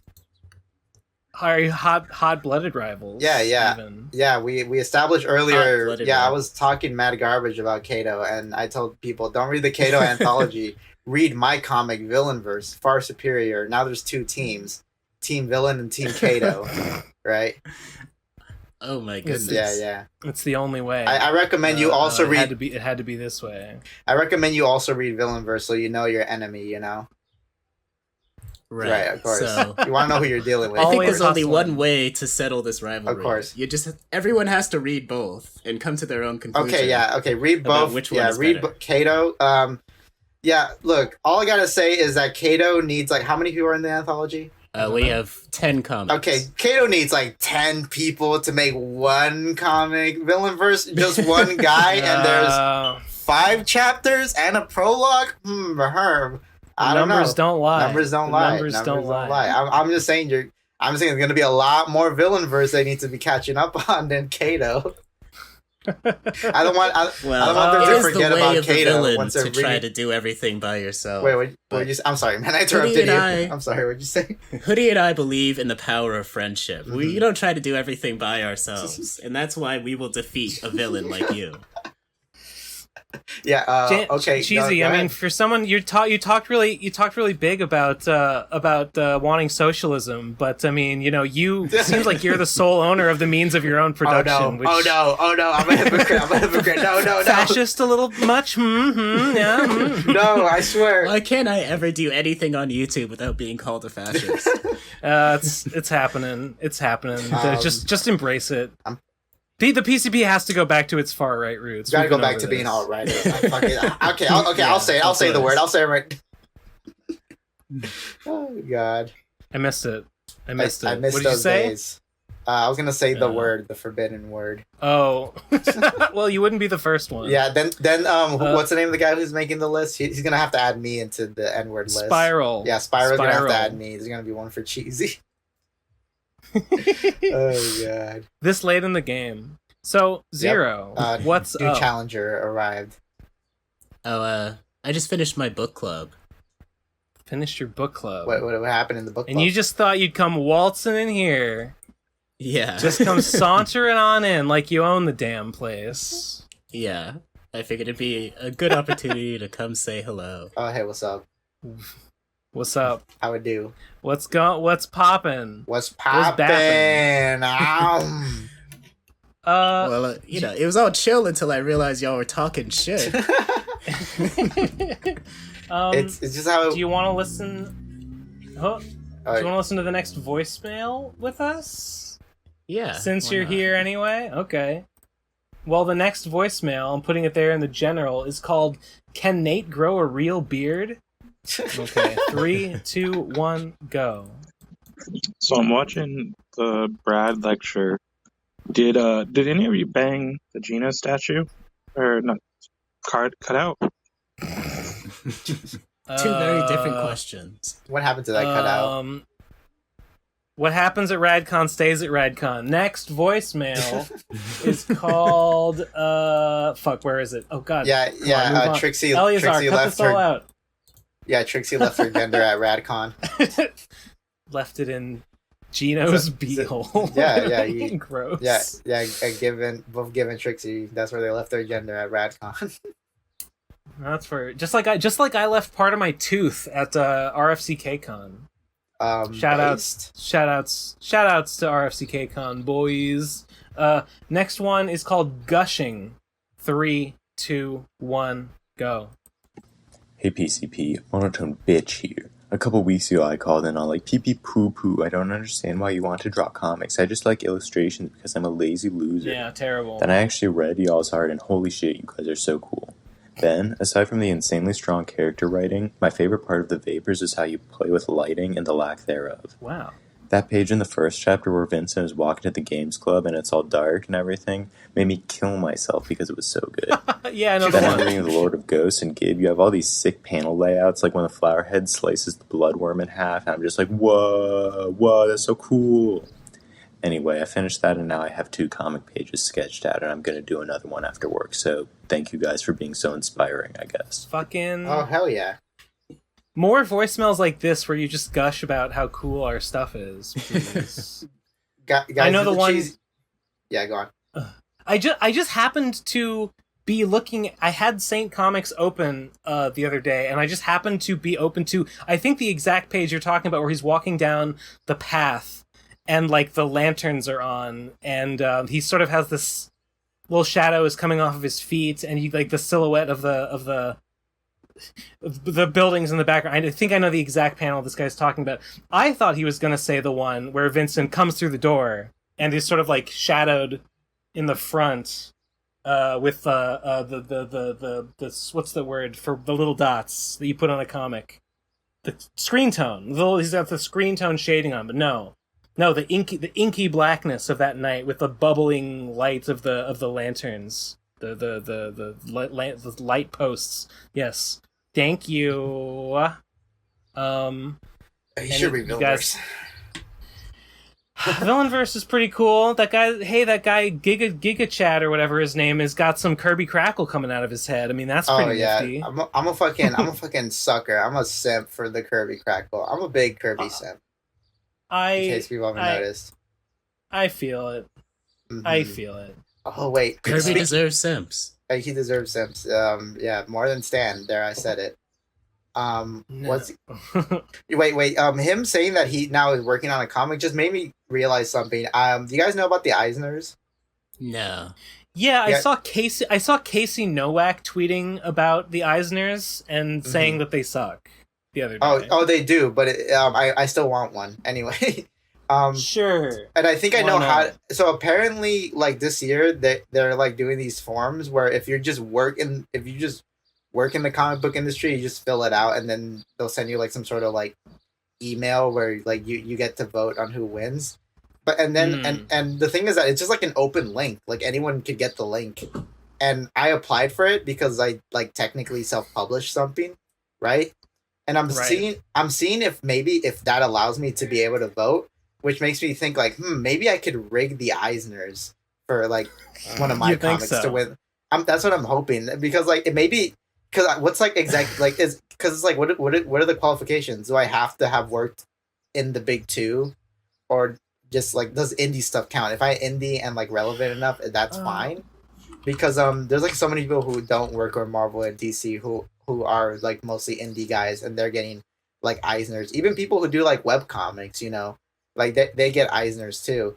So it's like do you have to just like make a comic to get an Eisner? So I'm thinking because pretty soon in the next couple of months, I'm doing this one podcast with like other like friends who also make comics, and we were gonna really push like our audience to make comics. And I'm thinking like if I get enough of my audience to have published a comic in a way, maybe I could get them to sign up to do Eisner voting and then like rig it so I win. That's smart. I mean, if you can swing it, What did he say? She said, Casey Nowak said, God, the Eisners are stupid. Congrats to the 4 or 5 people who deserve it, and dumbgrats to Craig Thompson and the rest of the mediocre dipshits. I don't know who Craig Thompson is. That sounds familiar. Very aggressive. Is he a comics gator? I know what you're talking about. I have no clue. Craig Thompson's graphic novelist best. Oh, I've heard of some of these. Is he like a groomer or something? I couldn't tell you. Because like every other like graphic novel motherfucker turns out to be like some sort of groomer or creep. Just the world he made blankets. I think I've heard of blankets. Blankets covers look familiar. I think I've seen it in stores. Wait, I think I own. No, wait. Trixie loaned me that book. I think, but I never read it. Damn. Think, unless I'm confused, I don't know. I think you should read more Daniel Klaus. Yeah. yeah. Okay. All right. next voicemail is called. It's called Yeah. Okay. 3, 2, 1, go. All right. So I'm probably like the fucking millionth person to say this exact same shit. Yes. But I go away for a while, and I come back excited different. because I know the pony lecture's PCP's coming. different. And I fucking show up, and there's no fucking pony lecture, and Trixie just had to go in like... Life has changed. She had to go fuck it all up. Life has changed. What the fuck? I agree. And for what? So she can go live in a fucking hovel with a bunch of fucking drug-addled fucking losers? I agree. Fuck this. Fuck it all. One good thing, though. The one good thing to come out of this, based God Ben Saint continues to be right about everything. Thanks, you. Ben. Thank you. Donate to patreon.com/Ben Saint. Yes. Yeah. You said it. They said it. He said the line. He said it. More voicemails like this, please. Voice Grail? Voice Grail? Voice Grail? No? I don't know. I don't got to fucking vote in that. No, I'm true. I'm just I could if I wanted to just voice Grail this person on my own, but I would feel wrong. I would feel wrong. I'm just fan favorite reoccurring guest Cheesy Manfredo. I have no say in what goes in the Grail or not. True. Okay. Next voicemail is called Grealish. 3, 2, 1, go. Ben, why don't you like the Dick Show? Gib, what are your thoughts? Why don't I like the Dick Show? Well, I don't... Go on. He's annoying. He is annoying. He's annoying. It's... I don't know. I think, like, look, don't get me wrong. Cheesy Manfredo loves a good misogynistic joke here and there, right? But sure. I think Dick's whole bit is, like, incredibly, like, overplayed at this point. What even is his bit? Does he even do any bits? I don't even think anything is a bit. The thing is, like, all of his fans, like, think he's a fucking genius. And that he doesn't believe in anything he said, but he's been saying the same shit for, like, years now. He's like, remember that time Tim Pool was like, from now on, I'm just gonna say random shit all the time, so no one knows what I really think about anything. Dick is like that, but he didn't actually say it. All his fans just assumed it for him. It's so weird. Like, oh my god, what's this like? Is Dick a genius? Like, I don't see it. It's so.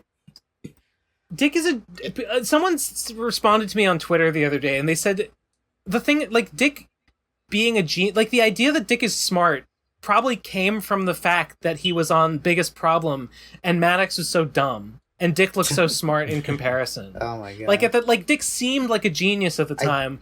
Because he clowned on this idiot. this idiot that people used to respect. He clowned on him really hard. He made him look like a fool, and then he fucking bounced off of that, and he got a bunch of clout over it, and he made a bunch of money. And it's like, yeah, he sure did. He sure was a dude posting a W right there. He's the embodiment of dude posting a W. Am I right, gamers? But what does that really say about him, other than the fact that Maddox is an idiot? Nothing. Right. I find these content creators who, like, capitalize on comment wars about the dumb shit they say very interesting. That kind of is the cycle, right? It's like say something that will annoy people, and then make sort of a public spectacle about, like, you know, responding to or you know, doubling down on or even apologizing. Like, you can play it any number of ways, but the way you get clout is you say something that annoys a lot of people, and then you make a big show about responding to the outrage. I mean, that's all he does. That's all Vito does. That's all anyone stick around. Huh? The people who defended you at the start will just stick around. Yeah, right. They'll never change their mind. It's so. Do you guys remember when you guys know the game Yick, right? 10 out of 10 game. Oh, the Y2K. The postmodern RPG. Right, exactly. You know, like, that guy was like, that guy's like a fan of the Dick Show, and he even put Dick in the game. Andrew too. Allenson. He put Dick in the game? Yeah, Dick's in the game. You can meet him. And I think he has like voiceover lines too, and he gives you a red pill. No wonder that game came out so good. No wonder it was so epic. I mean, the thing is that I think, like, it's funny because the whole game is about kind of like about this like straight white guy, like, kind of reflecting on his character, right? But the game does like a terrible job of doing that, and I think evidence to the fact that maybe this guy could never truly reflect on being like a straight white guy is due to the fact that he's like a Dick Show fan. Like, I think that's, like, evidence that he probably could not do this, like, introspection on himself, you know? I mean, yeah, it fits. It fits my my serial killer, like, forensic profile style understanding of, like, the listener of the Dick Show. Oh yeah, I do that too. I think at some point I thought that Dick Masterson or the Dick Show seemed like Jordan Peterson, but for people who don't think they need to improve. Mm-hmm. Like if you're like, oh man, I'm all fucked up, you know, I gotta get back to my traditional values and sort my life out, then you go to Jordan. But if you're like, I'm fine, you know, shit's fucked up, but like I'm kind of above it. I don't care that it's fucked up. Like I actually kind of like that. Then you're then you go to listen to the Dick Show instead. Which way, Western man? Obviously, it's just women are just terrible. Like unironically, like. You know, well, I mean, either way, way. Obviously, we can all agree on that. It's what unifies us. It brings us together. Yeah. Anyway, sometimes Dick says some funny stuff. That's about it. I have laughed at a few. I mean, I thought the biggest problem was pretty funny, but I just don't think he seems like a very good guy. I don't think he's a good person. I don't agree with anything he does. I think he's garbage. Yeah, garbage. Funny guy, but garbage. And I mean the Maddox thing was funny back in the day, but that was like 6 years ago. And yeah, I know that like Maddox brought the lawsuit against them, and that was pretty shitty. And like, okay, yeah, still, like that's the thing. And like, who cares anymore? In my opinion. So I hope that answered your question. Anyway, yeah. Dick Masterson, friend of the show, great guy, 10 out of 10. He come on sometime. Hey, buddy. Next, we should have you and him on to debate. Oh, what the fuck are we gonna debate? You should debate whether or not someone who makes the better argument wins, or someone who's right wins the argument. Oh, yeah, I got this. I got this in the bag. I got this, and I don't even have to like prove it. I don't even have to prove that I'm right. I got it in the bag. You just have to be right, and then you win automatically. If you're right, yeah, exactly. Next voicemail is called Benjamin Saint-Jamin. 3, 2, 1, go. I have all my anime stuff in like a box for a while, and I've been trying to set up my room, and I wanted to put up my Serial Experiments Lane wall scroll. Don't do that. And I noticed I can't find it. Uh-oh. Oh, I think Ben Saint took my scroll. I think I'm gonna make 20 more voicemails about this. I think I'm gonna make 1,000 more voicemails about this to become a new character. I'm gonna be like the samurai guy. Yeah. Everybody like the samurai guy. I'm gonna be like him. I'm gonna be PCP famous. And I don't want to fuck Nate. I was like a Nate fucker. Oh my god. Imagine wanting to be PCP famous. Typical PCP listener right there. That's what they're all thinking. Average PCP fan, average Dick Show enjoyer. Am I right, guys? It's like, you know how like you see the Amogus everywhere. Well, if you listen to the PCP, everywhere you look, like everything looks like a scroll, and you think like, how can I pretend that Ben stole this from me? Why? Yeah. This might be a dumb question, but why a scroll? I don't know. Is it just because he just ran the first one, the original, just picked the scroll and that's it? Yeah, no, that's the sort of thing you would steal. I asked Cassidy, or Cassidy said something to me about this one, and because I was like, why a scroll? And she said that like I said something about a scroll. Like I responded to the samurai off the top of my head, just like something about a sacred samurai scroll. So like I came up with it, so it's my fault that it's weird. They're trying to gaslight you into believing you came up with the scroll idea first. That's probably true. They use the shadow clone Kagebunshin no Jutsu to deceive me. Okay, next voicemail is called my toe hurts. My broken toe hurts, and it's making me upset. That's a weird name next for one voicemail. Is called, that's right. Henlo Corgo 5, voicemail Grail and Jail. 3, 2, 1, go. Hey, so I finally checked out that Google Doc of the voicemail Grail and Jail, and I mean, I suppose if there is an easier way to listen to these, you'll mention it when you respond to this in the next episode. But I really want to check those out and find out why they're both in the Grail or the Jail. And I can't really find an easy way to do that besides listening to every fucking episode of this show. So if you could make it slightly easier to track those down and listen to them, much appreciated. I'm not gonna do that. I'm not gonna go back through all the episodes and keep track of who got grailed when. Ben doesn't get Good paid luck. enough to fucking do I that. don't shit. get paid enough. I don't get paid enough to do that. I'm sorry. Like that sounds like a fan thing to do. You know, fans love to go back and like count. Maybe stuff from the past. maybe Spiral's going through them anyway. I don't think he's probably well before the point where voicemails even started. So maybe out of the kindness of his heart, he might be willing to take down some notes on when people get grailed as he completes his coveted N-word tally. Once he gets the N-word trophy, he's gonna get the Grail trophy. That's right. They're one and the same. Oh my God.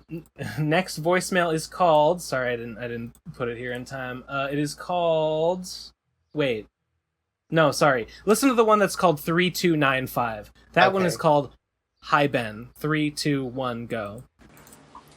Hey, what's up, guys? So for the last decade of my life, I've been reading The Secret pretty constantly, and I think I've willed into the universe the inevitable crossover between my two favorite podcasts, that being the Procrastinators podcast. That's me. As well as a podcast called Let Me Tell You About.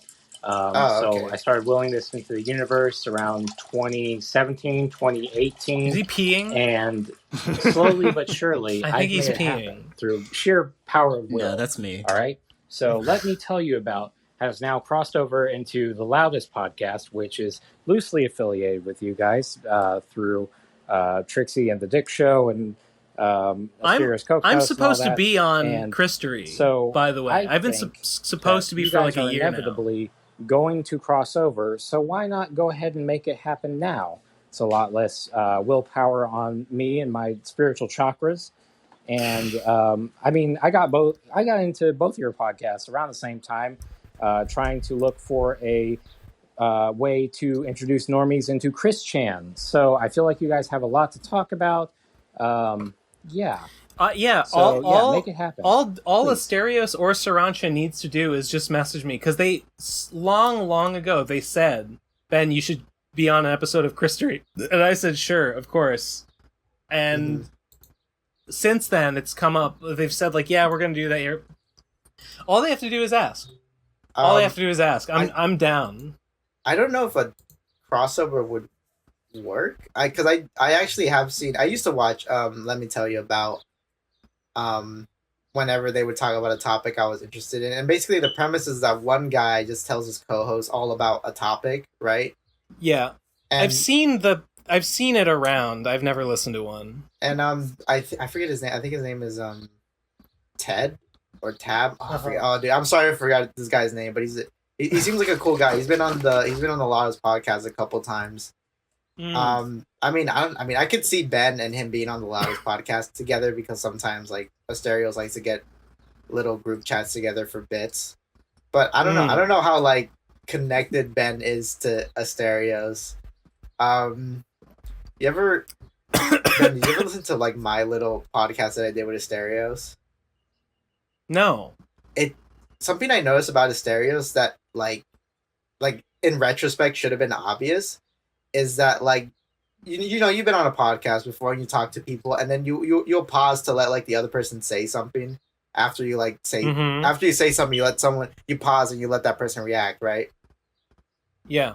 Right. Like for some reason I would pause for Asterios to react to something I said, and he would not say anything. He would just kind of stay silent. And I just I guess I just got to keep talking. I just kept on talking because I didn't want there to be dead air. And then I realized something that Asterios That's uncomfortable. Yeah, it felt weird. I don't even know if Asterios realizes this, but then I realized something. I realized something that Asterios only talks after you explain something very long to him, and that should have been obvious. Weird.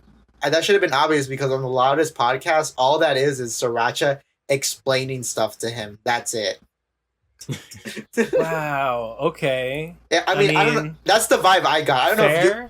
I don't know if you talk to him and things just feel different. Maybe I'm the weird one. I've never like talked to him with my voice. We've like tweeted at each other a little bit. It's That's I don't know. funny. Someone asked Asterios why he's so weird like that. He's probably just because he's a boomer. Probably just because he's a boomer. Or maybe I'm the Next- weird one. Next voicemail is called Hi Ben 2. 3, 2, 1, go. Sorry, forgot to flush. Yes, good man. Never forget to flush. That's a W. That's a dude posting his W. That dude posted his W right there. That's a Remembering to voicemail flush. grill. That was a good. That That's was a real. that was a good bit. Unlike the inferior, like metal, what's it called, metalhead pig, the one that just interrupts shit. Yeah, that we can one- all agree that the interrupting pig is a bit that was just basically just doomed to be bad just by its very conception, just the very idea behind it is just rotten to the core. Has any like interruption joke ever been like funny? Maybe, I can't think but not of one. this time. Next one is Alright. called 25252. 3, 2, 1, go. Which Radcon was the best? I'm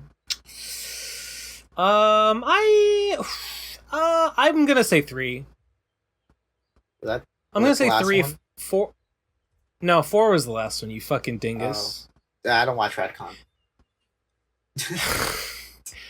4. I mean, 4 was fun, but we've said this before. 4 was really busy. Like we were like on all of Radcon 4. We had like every day we had to wake up and we were like, okay, we're gonna film this. Okay, we're gonna work on this. We're gonna make that. We're gonna stream that. We got to get ready for such and such.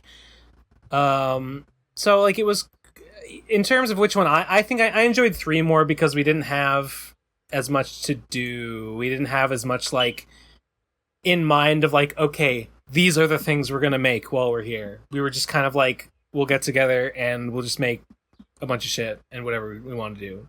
So it was more relaxed like that. So I would say Radcon 3. I mean, I guess we had the arena, but that was like, we recorded that in one day. The OVA and stuff took like several days, including the Brad lecture, which is out now on the channel, and more stuff related to that will be coming soon, I think. More rad content close to being ready to come out the pipeline. Lamau. Based. Based. Okay, next voicemail is called Riley Singing.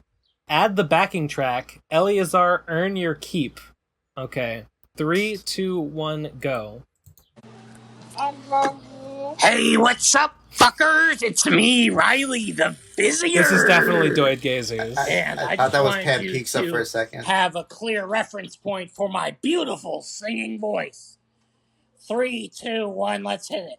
My tea's gone cold, I'm wondering why. I got out of bed at all. The morning rain clouds up my window, and I can't see it all. And even if I It'll could, all be it'll all great. be Put your great. picture Put your on picture my on my wall. It reminds me It's not so it's bad. not so It's bad. not so It's not so bad. bad being me, Riley. I know this is Doid Gazers because Doid Gazers' particular quirk is that his Riley impression sounds like a Cold Corona impression. Oh my god! No wonder Trixie. Right? Yeah, Trixie, magnetized. Yeah. I thought he was gonna go into the rapping bit from the what's the name of the Eminem song that samples this song? Stan. Yeah, Stan. Like, dear Trixie, so and so. I can't do it right now. I don't know the fucking lyrics. That but would imagine. be. You could probably make a pretty good Stan you could probably make a better one than Riley's weird like parody Discord. You might not have. Did you hear that last episode? I did not. I don't think I got that far. But what is it? It's hold on.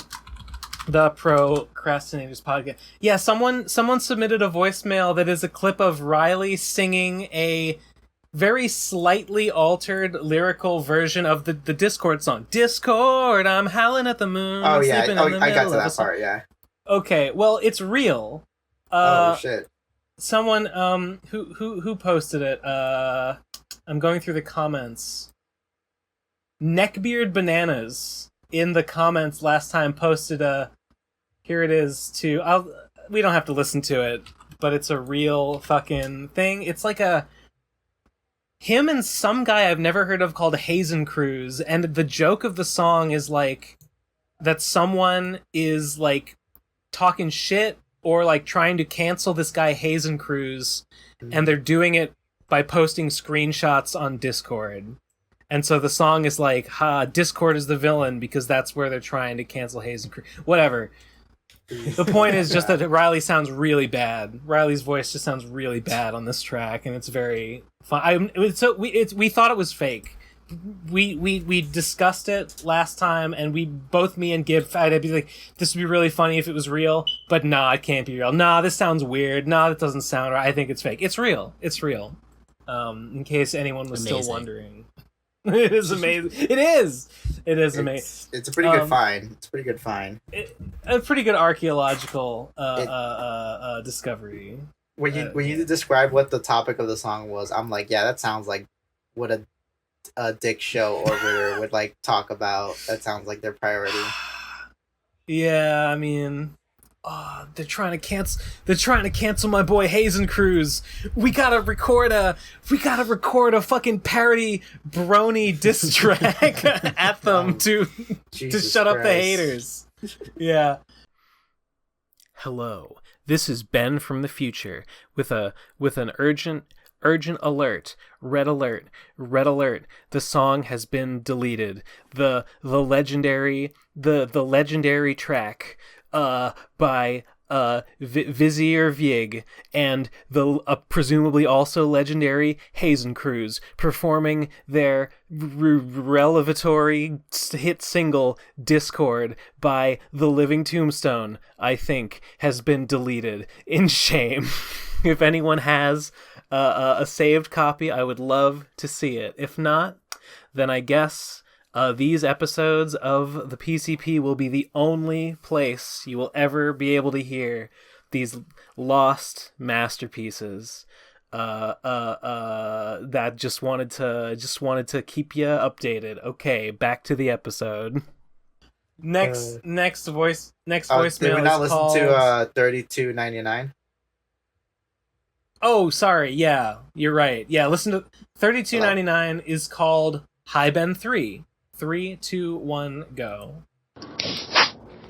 Hey, what's up, Ben? What's next after 102 and Slime and Punishment, the game, the webcomic, the game? Yeah.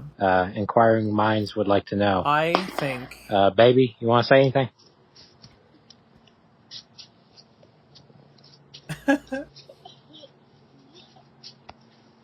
Motherfucker. Okay. After I finish the game and Slime and Punishment, I think the next thing I'm going to do is I'm going to go back and I want to finish Beastcapades. Because Beastcapades had an ending. I knew exactly what the ending was going to be, and I can just finish it. It might take me a little while, but I know how it ends, so I just have to do it. Because when I have an idea... When I have something that I want to make, or an idea for a thing that I could make, it is a demon inside of me, and it torments me until I can manifest it into the world and put it out there.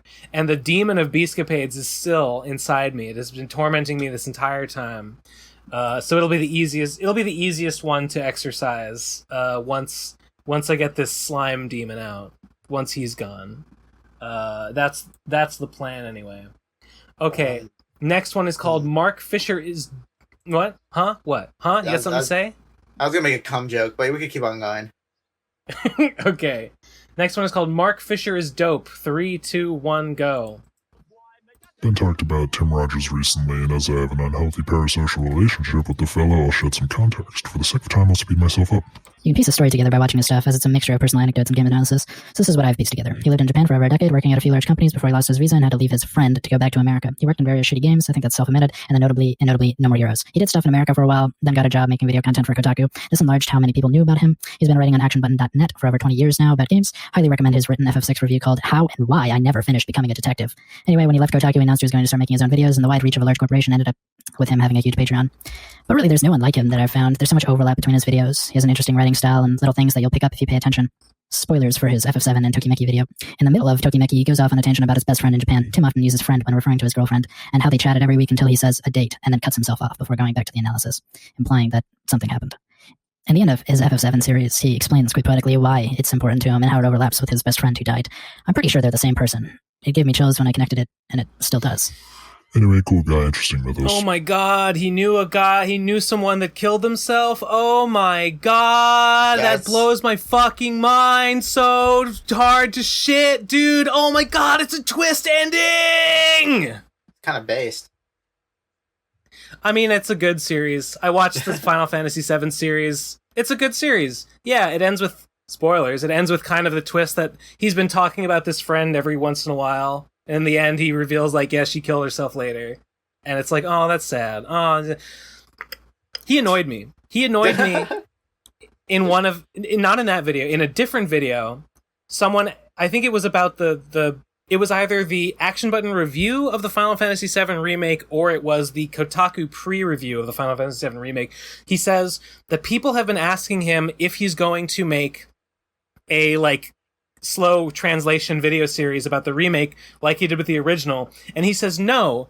And then he says, like, and by the way, the Final Fantasy VII video wasn't about making fun of a bad translation. It was about, you know, going back to a work and having, like, new perspective on it later in life. And if you think it was about, you know, making fun of a bad translation, I don't know how to help you. He says that. He says it in a way that's very much like, if you think that's what it's about, you're wrong and you're stupid. And I think that he's an idiot, because it is about the thing that he said. It is about going back to Final Fantasy VII and having a new perspective on it from gained life experience. But it is also definitely, to some extent, about pointing out funny bad translations and having a good time doing so. It definitely is.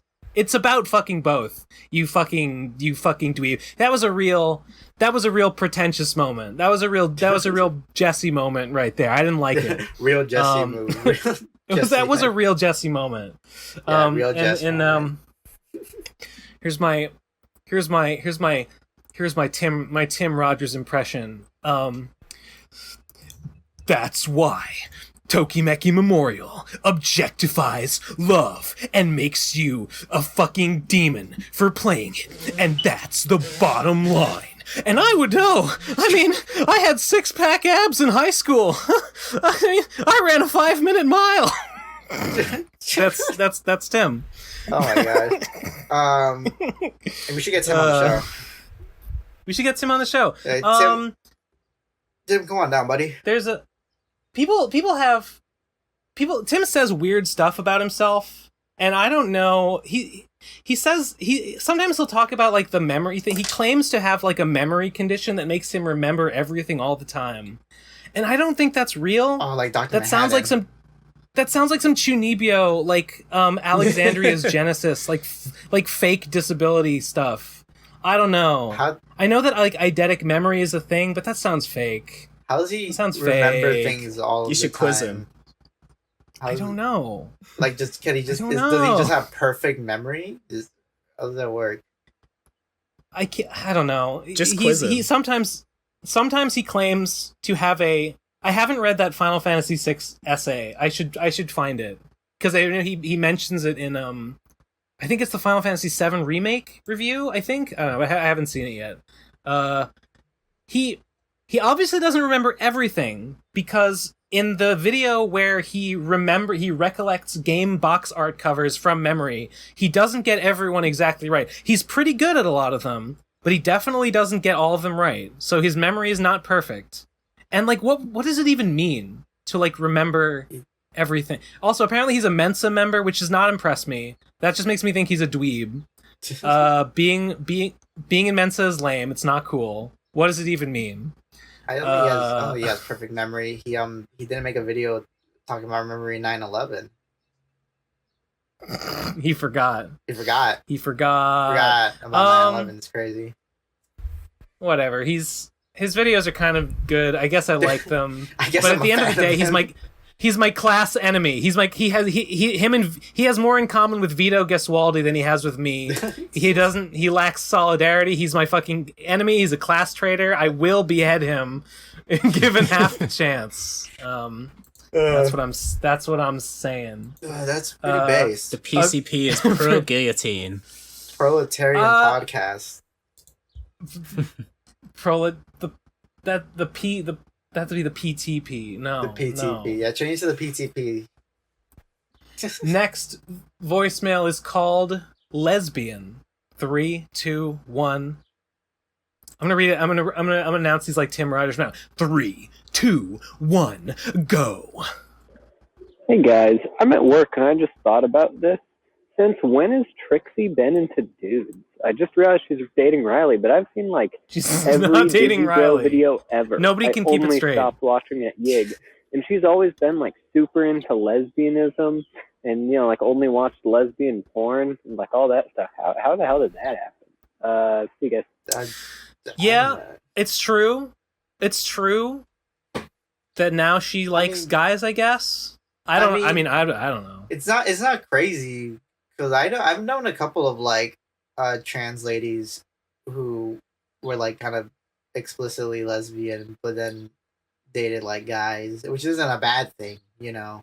So they weren't exclusively lesbian. Yeah, I guess maybe they find out they're like bisexual. I mean, I don't know what Trixie would classify herself.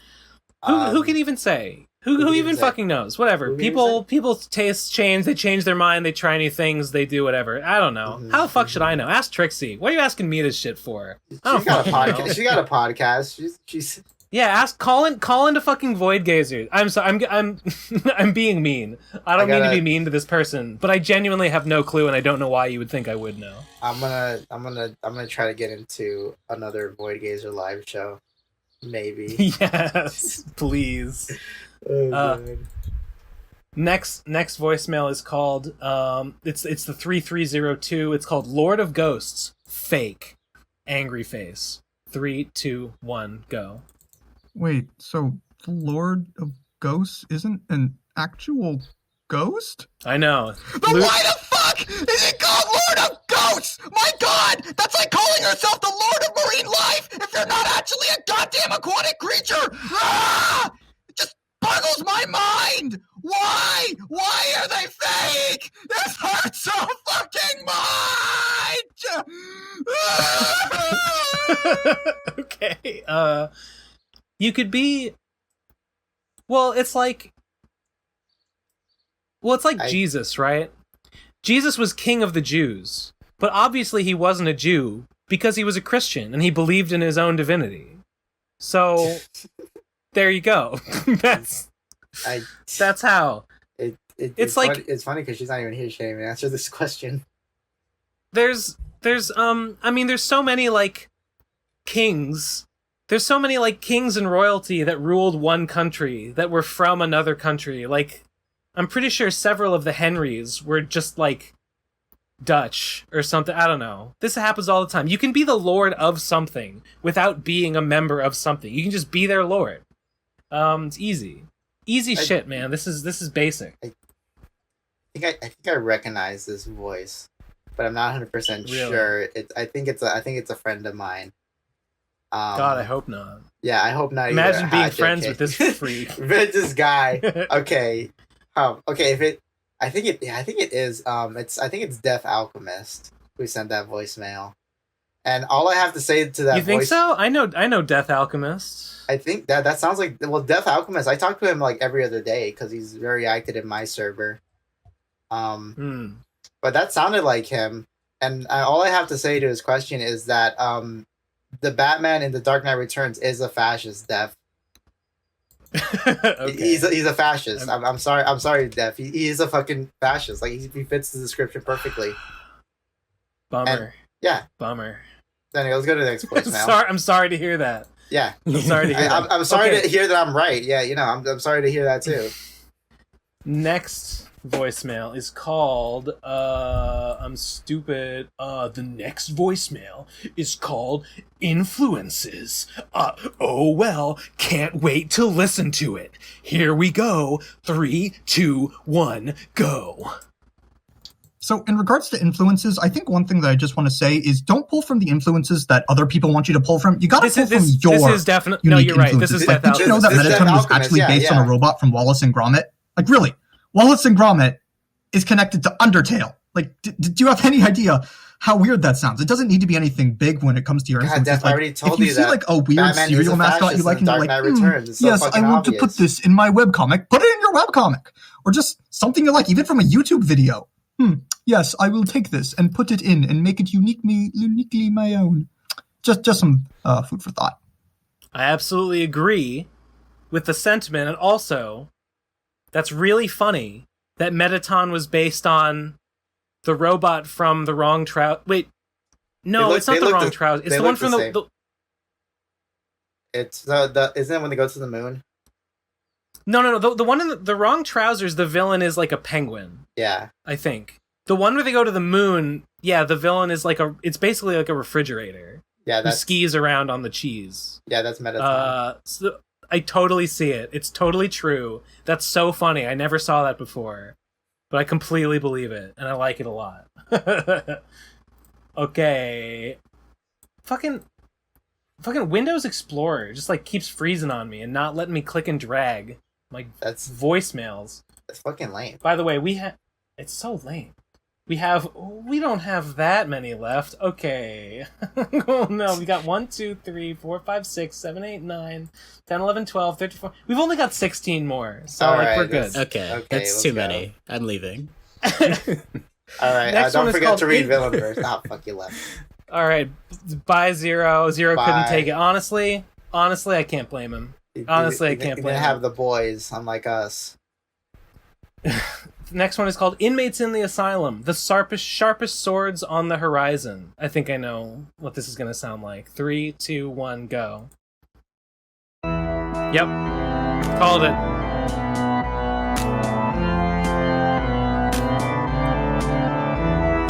Sharpening a skill to be a giant sword that lies on the horizon. People head The intro music doesn't go into the poem. Do something brand new. You're a single droplet amid something huge. A single fluid motion through the roiling ocean. Just go with the flow until you know for sure. You gave it all you got and you can give it some more. We're inmates in an asylum now. We'll try again and again until we learn how. The intro music, the pipe organ, didn't flow into the poem. They were like two different things. It just cuts off, and then the poem starts. I don't know. I feel like it should connect. I feel like I thought that the poem was supposed to interrupt the pipe organs. Well, then what's the point of the organ intro? I don't know, to throw you off. Maybe. I feel like I'm not sure. I don't really get like this. These. This is like the bear cyborg guy, right? Yes, this is the bear. I think these need to shake up the formula a little bit. Yeah. A lot of these are kind of starting to sound the same. Oh, Zero says, I got a screenshot. Zero says, haha, canceled on Discord. Gonna post this around all over the place. Zero said, sorry fellas, had to run. Thanks for having me. You gonna post that on Twitter and whip up on Angry Mob. Show that on screen, Eleazar. Show the proof. Also, the proof is in the pudding. Make sure you add my comment that says read Villainverse under it. Sure. Why not? You gotta remind people. Okay. Next voicemail is YouTube poop. Wait. What? Why are these all like? Oh, these are all like completely out of order. Here we go. YouTube poop. Here we go. It's loading. It's loading. It's It's loading. loading. There it It's is. loading. Okay, here we go. 3, 2, 1, go. Bring a YouTube pooper onto the PCP. It'll be really good for them to talk about their shit. Just smear their work all over the audience's faces. It'll be great. And by the way, Gib, I have a playlist of good YouTube poops if you ever wanted to take a look at it. Oh, this is typical Def. Always shilling his YouTube poop playlist. He does this in all the other chats too. No, I'm not joking. This is like his bit. He does like shill his YouTube poop playlist. Must be very proud of it. He must be proud of his poop, I guess. Ben, please just agree with me. Please just agree with me that Batman's a fascist in The Dark Knight Returns. Just say you believe in me. I haven't seen The Dark Knight Returns. But just say yes. Yes. Okay, thank you. Of course. Boom, there you go. Of course. Yeah, yes, King. Right away. Thank you. That's all I needed. Next one is called Japanese Learning English Not Hentai. 3, 2, 1, go. I have a bad case of diarrhea.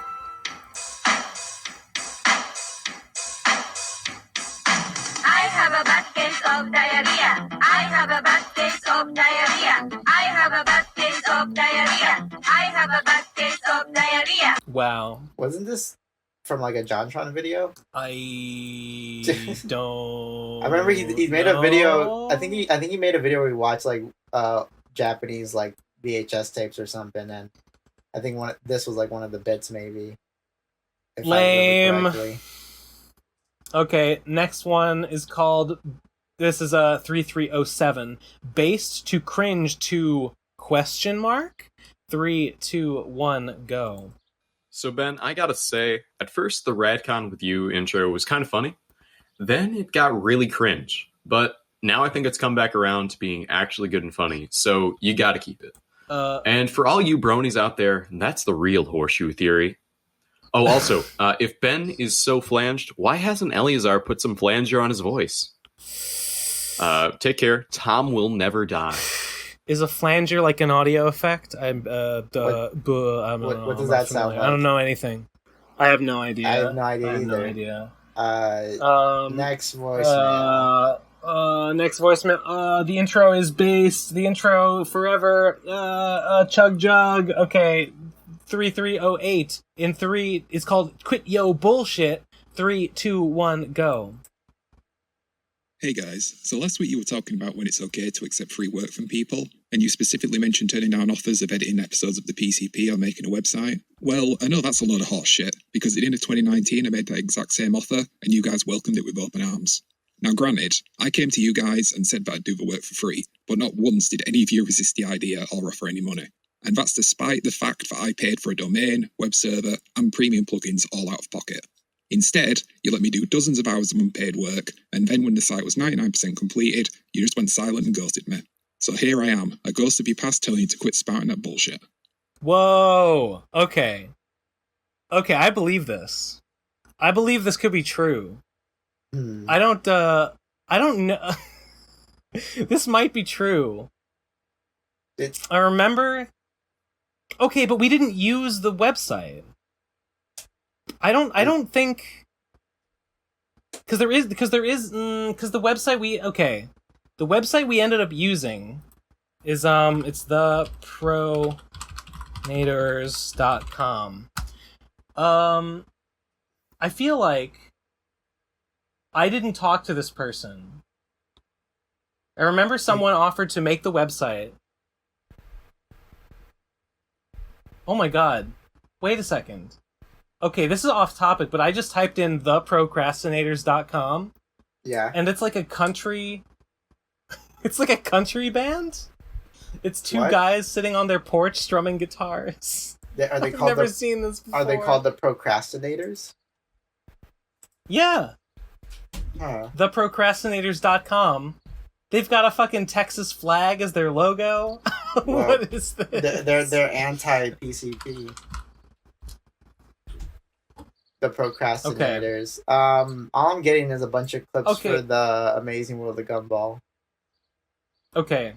Now, I don't really remember. I didn't talk to this person very much. I knew that someone had offered to make the website. I don't know what was discussed. or with who, but I'm pretty sure we didn't use the stuff. Because like you said, no one offered to pay you, but we didn't use what you offered us either. I mean, I think that's why. I mean, I don't think that we, like, took what you were giving us and said bye. Do you think Nate I don't think it was like that. You think Nate will know more about this? Maybe. Probably. Add him on Twitter. Does he even use Twitter now? Nate? He tweets once in a long while. I don't know. Add Michelle. At Michelle. This is unfortunate. I feel bad. I feel like maybe if we weren't going to use this guy's work, we probably should have just told him no. We don't want you to make a website for us. Mm. But maybe we were like, oh, maybe we should. Maybe you gotta now financially compensate him for his time. I don't know about that. I don't know about that exactly. He has to actually prove that he this happened. He needs like receipts. He needs like screenshots. He needs like emails. You know. Yeah. Because like I guess any asshole would come in here and like give a great story, right? Damn. I don't want to like shit on this guy because it seems like he feels like we wronged him. I genuinely don't know. I genuinely don't know the details of what was discussed here. I just kind of heard about it from other people, being like, "Oh, is that guy making a website, or is he gonna do that, or are we like gonna use it, or what's the deal?" I don't know. I guess we'll see. Kind of lame. Yeah, well, like, yeah, I guess he won't get no compensation because no one can remember who he was. I remember that this person is real, and I believe that this is probably a real voicemail from that person. I don't see any reason not to believe that. This person is real, but we don't acknowledge Israel as being a real thing. So, it's true. I get by that logic, this didn't happen. Absolutely. Okay, the next voicemail, 3309, is called Reused Voicemails. 3, 2, 1, go.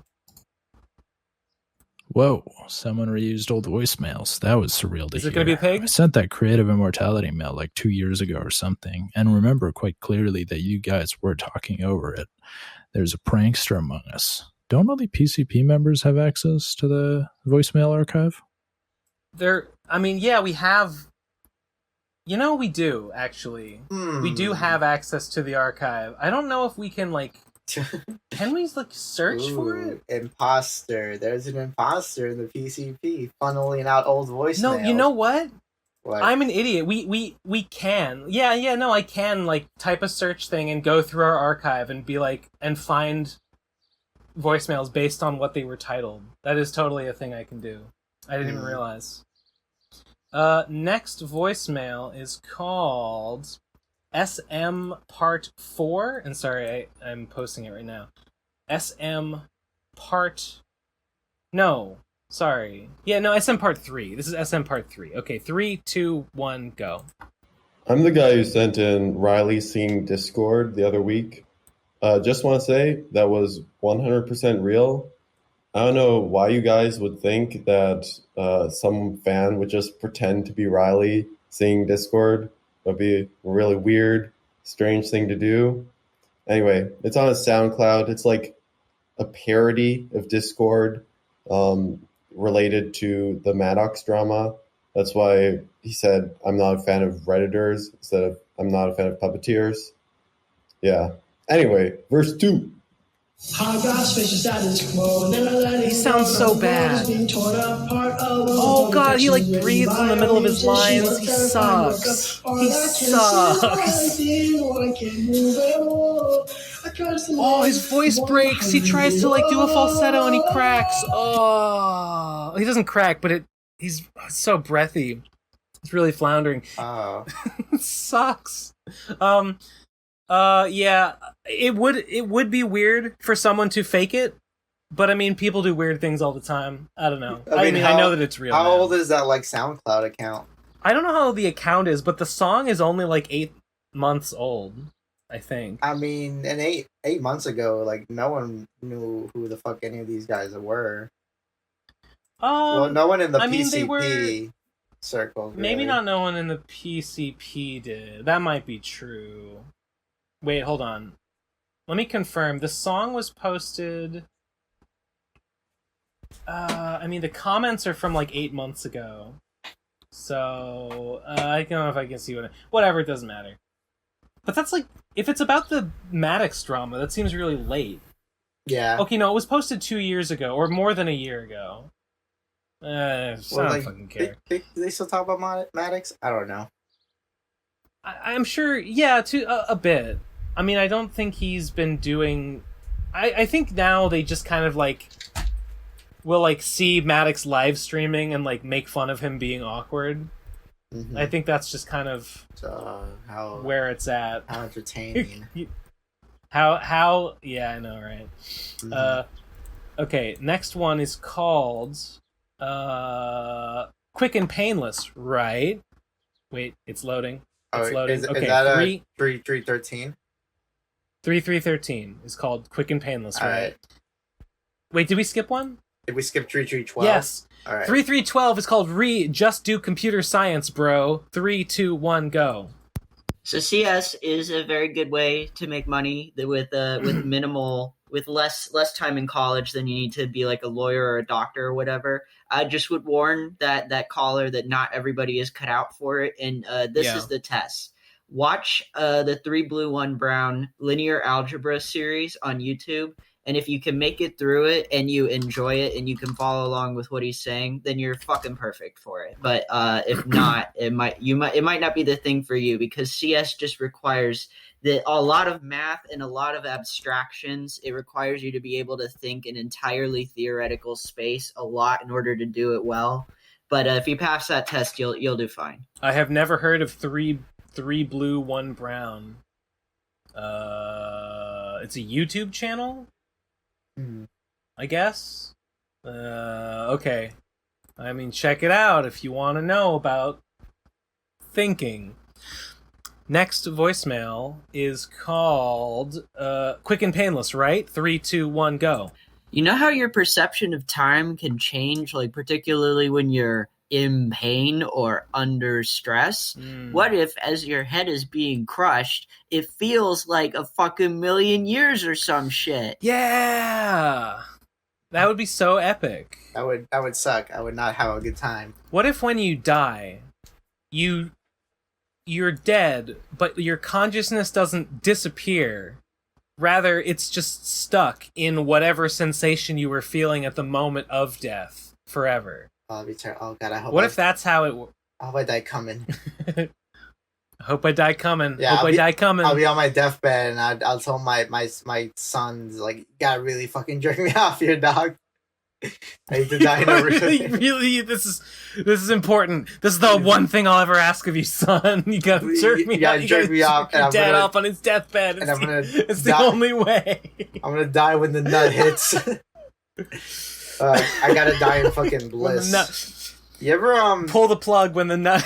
You ever see that one tweet that was like a screenshot of a 4chan thread where this guy was talking about how he pitched his idea for a book to so many publishers, and I think he kept getting denied because his book was too fetishistic, and people are kind of like, what's your book about? And he said like, oh, it's about a guy who I think he gets into like a car accident or no, it's about a kid who I think falls into like a cement mixer or something, and that kills him, but his consciousness is still in the cement, and that cement is used to pave streets, and he talks about all the sensations of feeling people's feet on him, and how much he likes it when he likes women's bare feet to walk on him.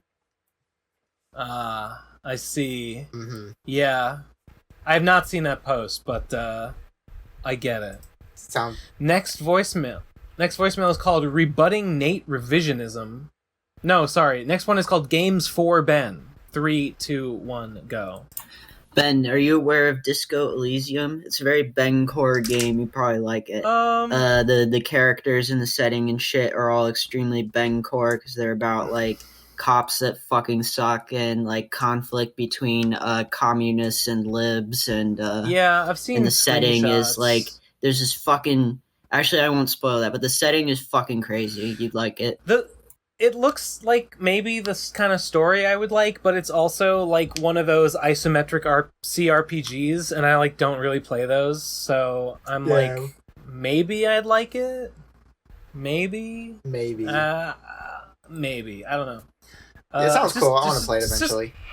That's just not my usual genre. It could be good anyway. Next one is called Rebutting Nate Revisionism. 3, 2, 1, go. Nate was not a good host. Like, he was all right. But remember, when Nate had the most control over the podcast, like around episode 120X or 11X or so, it was fucking terrible. Every single episode needed to have a fucking topic, and it was terrible, and nobody had anything to say about the topic, so it sucked. That's true. Nate was and like continues to be weirdly fixated on the idea that like the podcast must have a topic or it's like not worth doing. Even as though it was ever about the topics. It was always the case that like the topic of the episode was just an excuse to like get the ball rolling and get us like talking about our own weird shit. I don't know how he doesn't understand that. I really don't get it. But when I've asked him, he said like, yeah, the show's different now. It's not about topics anymore. It used to be about the topics, man. It used to be about the topics. Now, I don't know, man. Just without those topics, I'm just not feeling it anymore. I mean, I'm paraphrasing, obviously. But he's weird. He's weird about it. I don't get it. I genuinely don't understand what the thought process. Even though I've asked him and he's explained it to me, I still don't understand it. I remember back when you guys still did topics and how I left like a paragraph long like comment on the episode titled Monsters because like it didn't really seem like everyone's favorite. Yeah, no one had nothing. No. Monsters 2 was the one that was like legendarily bad, right? Well, I thought Monsters 2 was a Patreon exclusive. I thought maybe you're right. Yeah, no, I think you're right actually. Yeah. Yeah, because Monsters 1 was the one where like it just seemed like you guys did like it's so weird because it's like this was back when you guys would still actively talk about like Pokemon, and that's like a monster, right? Like because we always talked about Pokemon. We don't have anything else to say about Pokemon, and I don't fucking care at all about like kaijus or whatever. Right, exactly. Oh wait, did you see the trailer for that like Pokemon knockoff game? Oh, the one where they're like working in a sweatshop and they have guns, yeah. Yeah, it looks stupid. I don't know. I kind of dig yeah, go on. It doesn't look like the kind of... It looks like the kind of thing that would generate interest from its kind of like surprising theme, but then like wouldn't actually be a good game underneath it. I'm very... That's what it seems like. I'm very interested. I'm hoping it's a good game. I think it'd be very funny if it was a good game because it looks like it would be cool if it was good. Yeah, I'm kind of interested. I mean, I like the angle of like, yeah, this is just like dogfights and we're just criminals and we poach and we use sweatshops. It's just, I don't know. This shit's just funny to me. It's like your Team Rocket. It's like you're playing as Team Rocket, though. Oh, finally. What we all wanted. Yeah, it could be cool if it's good, but I kind of think it won't be good. All right. I don't know. You gotta go next voicemail? I don't know. Yeah, absolutely. Next one is called More Thoughts on Archiving. 3, 2, 1, go. The destruction of knowledge, like the removal of an archive so that you can only know about something through fucking memory and word of mouth again, like in the prehistoric age. The fucking destruction of knowledge like that, of information, of media, of whatever, is like existentially horrifying to me. It's terrifying. Agreed. I hate it. I haven't heard anything from like whoever's in charge of the archive, or I mean of the PCP wiki. I don't know if maybe that person like reconsidered their position on like deleting or privating the wiki. I kind of hope they do, since like I kind of think most people think it's not what should happen. What happened to the wiki? I guess I didn't hear about this. Someone said that like the wiki was being deleted because like things changed and things were different now. As though like that's not the purpose of an archive, is to record how things previously were. Right, yeah, like yeah, that's weird. Like, what? If things change, you are super weird. If things change, you archive the changes. You don't. That's what you need an archive. Yeah, for. you don't fucking rewrite old like information just because things change. Like you don't just like yeah. Now we got Darwin's theory of not intelligence. We got Darwin's theory of evolution now. Like, I guess we better burn all these like Lamarckian books on design or whatever. Like, we don't. The science has changed, so this shouldn't be archived. We should delete it. It's like if if the like Marvel or DC Comics wiki, like every time they reboot a character, they just get rid of the old information and replace it with the new one. No, delete it all. Delete it all. We can't have anyone remembering that. Yeah, that character isn't like that no more. It's dumb. I mean, I guess maybe he's probably a fucking Nate head. That's the guy who runs is probably a fucking Nate head, maybe. I mean, I have no clue. It wasn't even the person who did it who was like voicemailing. It was like someone speaking on their behalf. I think. So I'm it's a little mysterious actually. Like what's even going on with it? Right. I don't actually know who runs it. Huh. Little sus. It's sus. It's Jeff. It's Jeff. It was always Jeff. It was always Jeff. Okay. Next voicemail is called Ben, I live at the beach. Please join me. 3, 2, 1, go. Ben, I just want you to know I was really offended that you thought I was going to make pig noises at you. I'm sorry. It was very rude. You're going to do it? You're going to do it right now. Oh, you didn't do it? Okay. Actually, the next one is going to be the pig noises. Someone's got to do it. Someone's going to do it. Okay, the next one is called Johnny Tsunami. 3, 2, 1, go.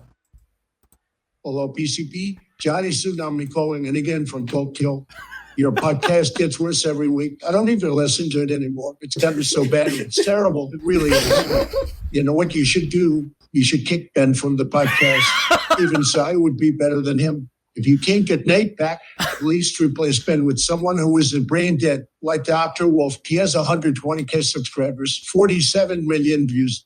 Or I love Kim Possible a lot, 130K subscribers, 26 million views. You need winners on your show, not losers.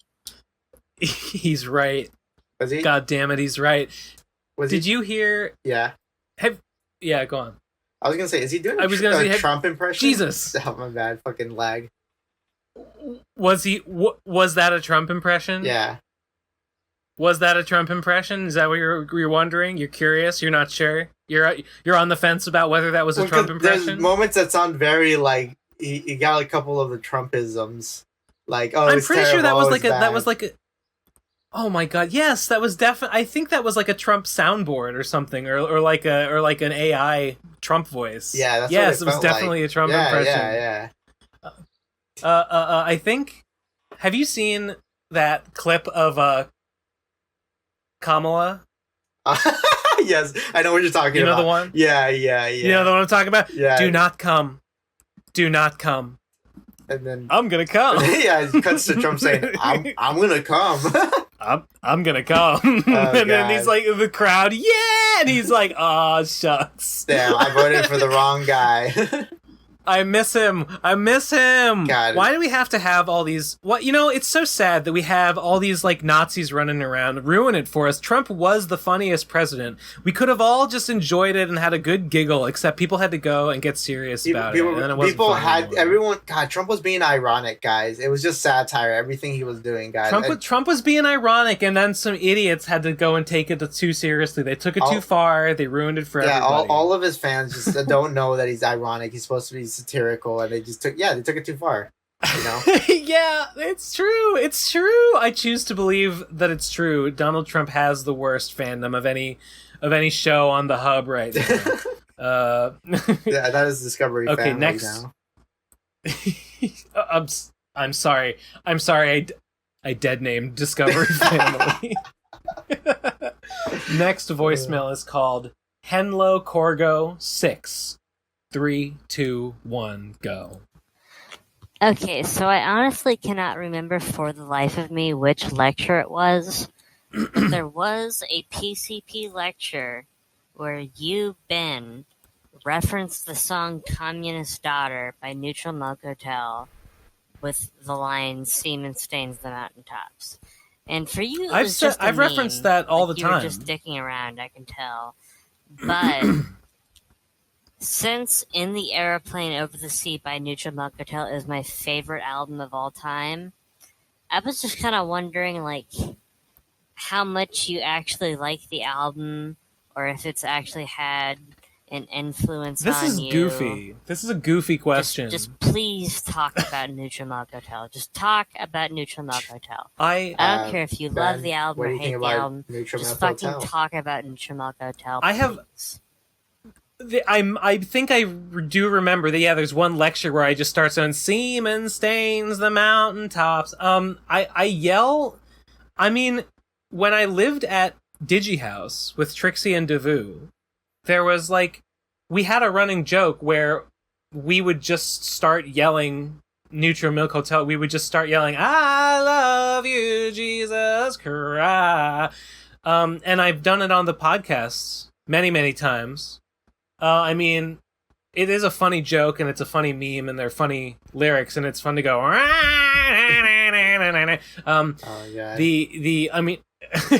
I mean, genuinely, I really like that album. I don't listen to very much music, but that's like one of the few albums that I have, like, that I do come back to every once in a while. Listen to the album. I would say I'm a big fan of that album specifically. The album as a whole, I think it's a masterpiece. It makes me cry. That's what I think about it. But also, it's funny to go. All I know about that album is that it was for Anne Frank, or not. Yeah, that's all I know. You're gonna say Lisa Frank? Yeah, Lisa Frank. I fucking love. Yeah, rip Lisa Frank. She didn't have it coming. Rip Lisa Frank. Man. Yeah. If I see taken from us too soon. If I see those Nazis, it's on site. I'll just tell you that much. Lisa Frank still has shooters out here. Nazis were based until they killed Lisa Frank, and then the problem with Nazis, it got too real. The problem with Nazis is that Hitler was being ironic, and he was just being satirical, and like, they took it too fucking far. They had no sense of humor. It was fucking, they had no sense of irony. Exactly. That's like, oh my god. That's why I hate the left, unironically. he was just being a contrarian. You know, he was just putting some controversial shit out there to stir up some controversy, get people talking, make a big spectacle out of it. It was a bit, guys. It was bro. It was just a bit. Look at his mustache. It's a Charlie Chaplin mustache. It's a bit, guys. He was fucking clowning on everybody. It was a bit. Nobody understood. Nobody understood postmodern humor. Nobody was operating on the same wavelength. Oh god. Yeah. How many more voicemails are there? That was it. That was the last one. Oh, okay. All right. We're just under 3 hours. It's amazing. Oh, so hell yeah. I guess let's fucking. You got any flat final words? I already mentioned Villainverse a couple of times. Okay, I guess another thing I'll where do people find it? Where do people find you? Where do people buy it when it's out? Just look up release? Cheesy Manfredo on Google, and you'll find either my Gumroad or my itch.io page. And you can get like digital copies. If you type in Villainverse, you'll find like there should be a Tumblr that has like the first 3 chapters that are free. Actually, no. By the time this comes out, that'll be the first 4 chapters that are free. You know, I plan to eventually have all of Villainverse is going to be free to read when it's over. I promise you that. Right on. And I guess one more thing is that if you know me from Twitter or any other like social media, my profile picture is a little plush clown, right? And if you want your own, I'm not selling plush. I'm not selling like plush pasta the clowns, but the person who custom made these, which is my partner, they are currently, they're currently filling. They take commissions. Yeah, they take commissions now, so they have slots. So if you want something in the same quality, they do all sorts of things. They have a whole commission. Cute. They go by a rod and egg shop. Yeah. It's a nice plush. Yeah, it's a nice plush. It squeaks too. The nose. If you honk it, it squeaks. Yeah. Oh, now that's delightful. Right, exactly. It's pretty epic and bass. I recommend you guys buy one because you won't just be paying for their rent; you'll be paying for my rent too. We'll check out. We'll put a link to Cheesy's stuff in the description, along with also a link to the Kato anthology. Vote with your dollars. Yep. Are you Team Cheesy or are you Team Kato? Right, exactly. Are you read both and then weigh in on the debate? Right, exactly. People are talking. Yeah, it's people are hot upset. topic, you know. Yeah, exactly. It's a hot topic, and if you're not if you're not abreast of, like, you got to know all the deets. You got to know. We're gonna teach the controversy. If you, right, we got to teach both sides. You might as well have forgotten the majority of history if you don't know about this current hot controversy going on. TBH. Absolutely. All right. Okay. Bye. And become a patron at Procrastinators. Also, do that too. Do that. Okay. Bye. End of the episode. Bye. Later.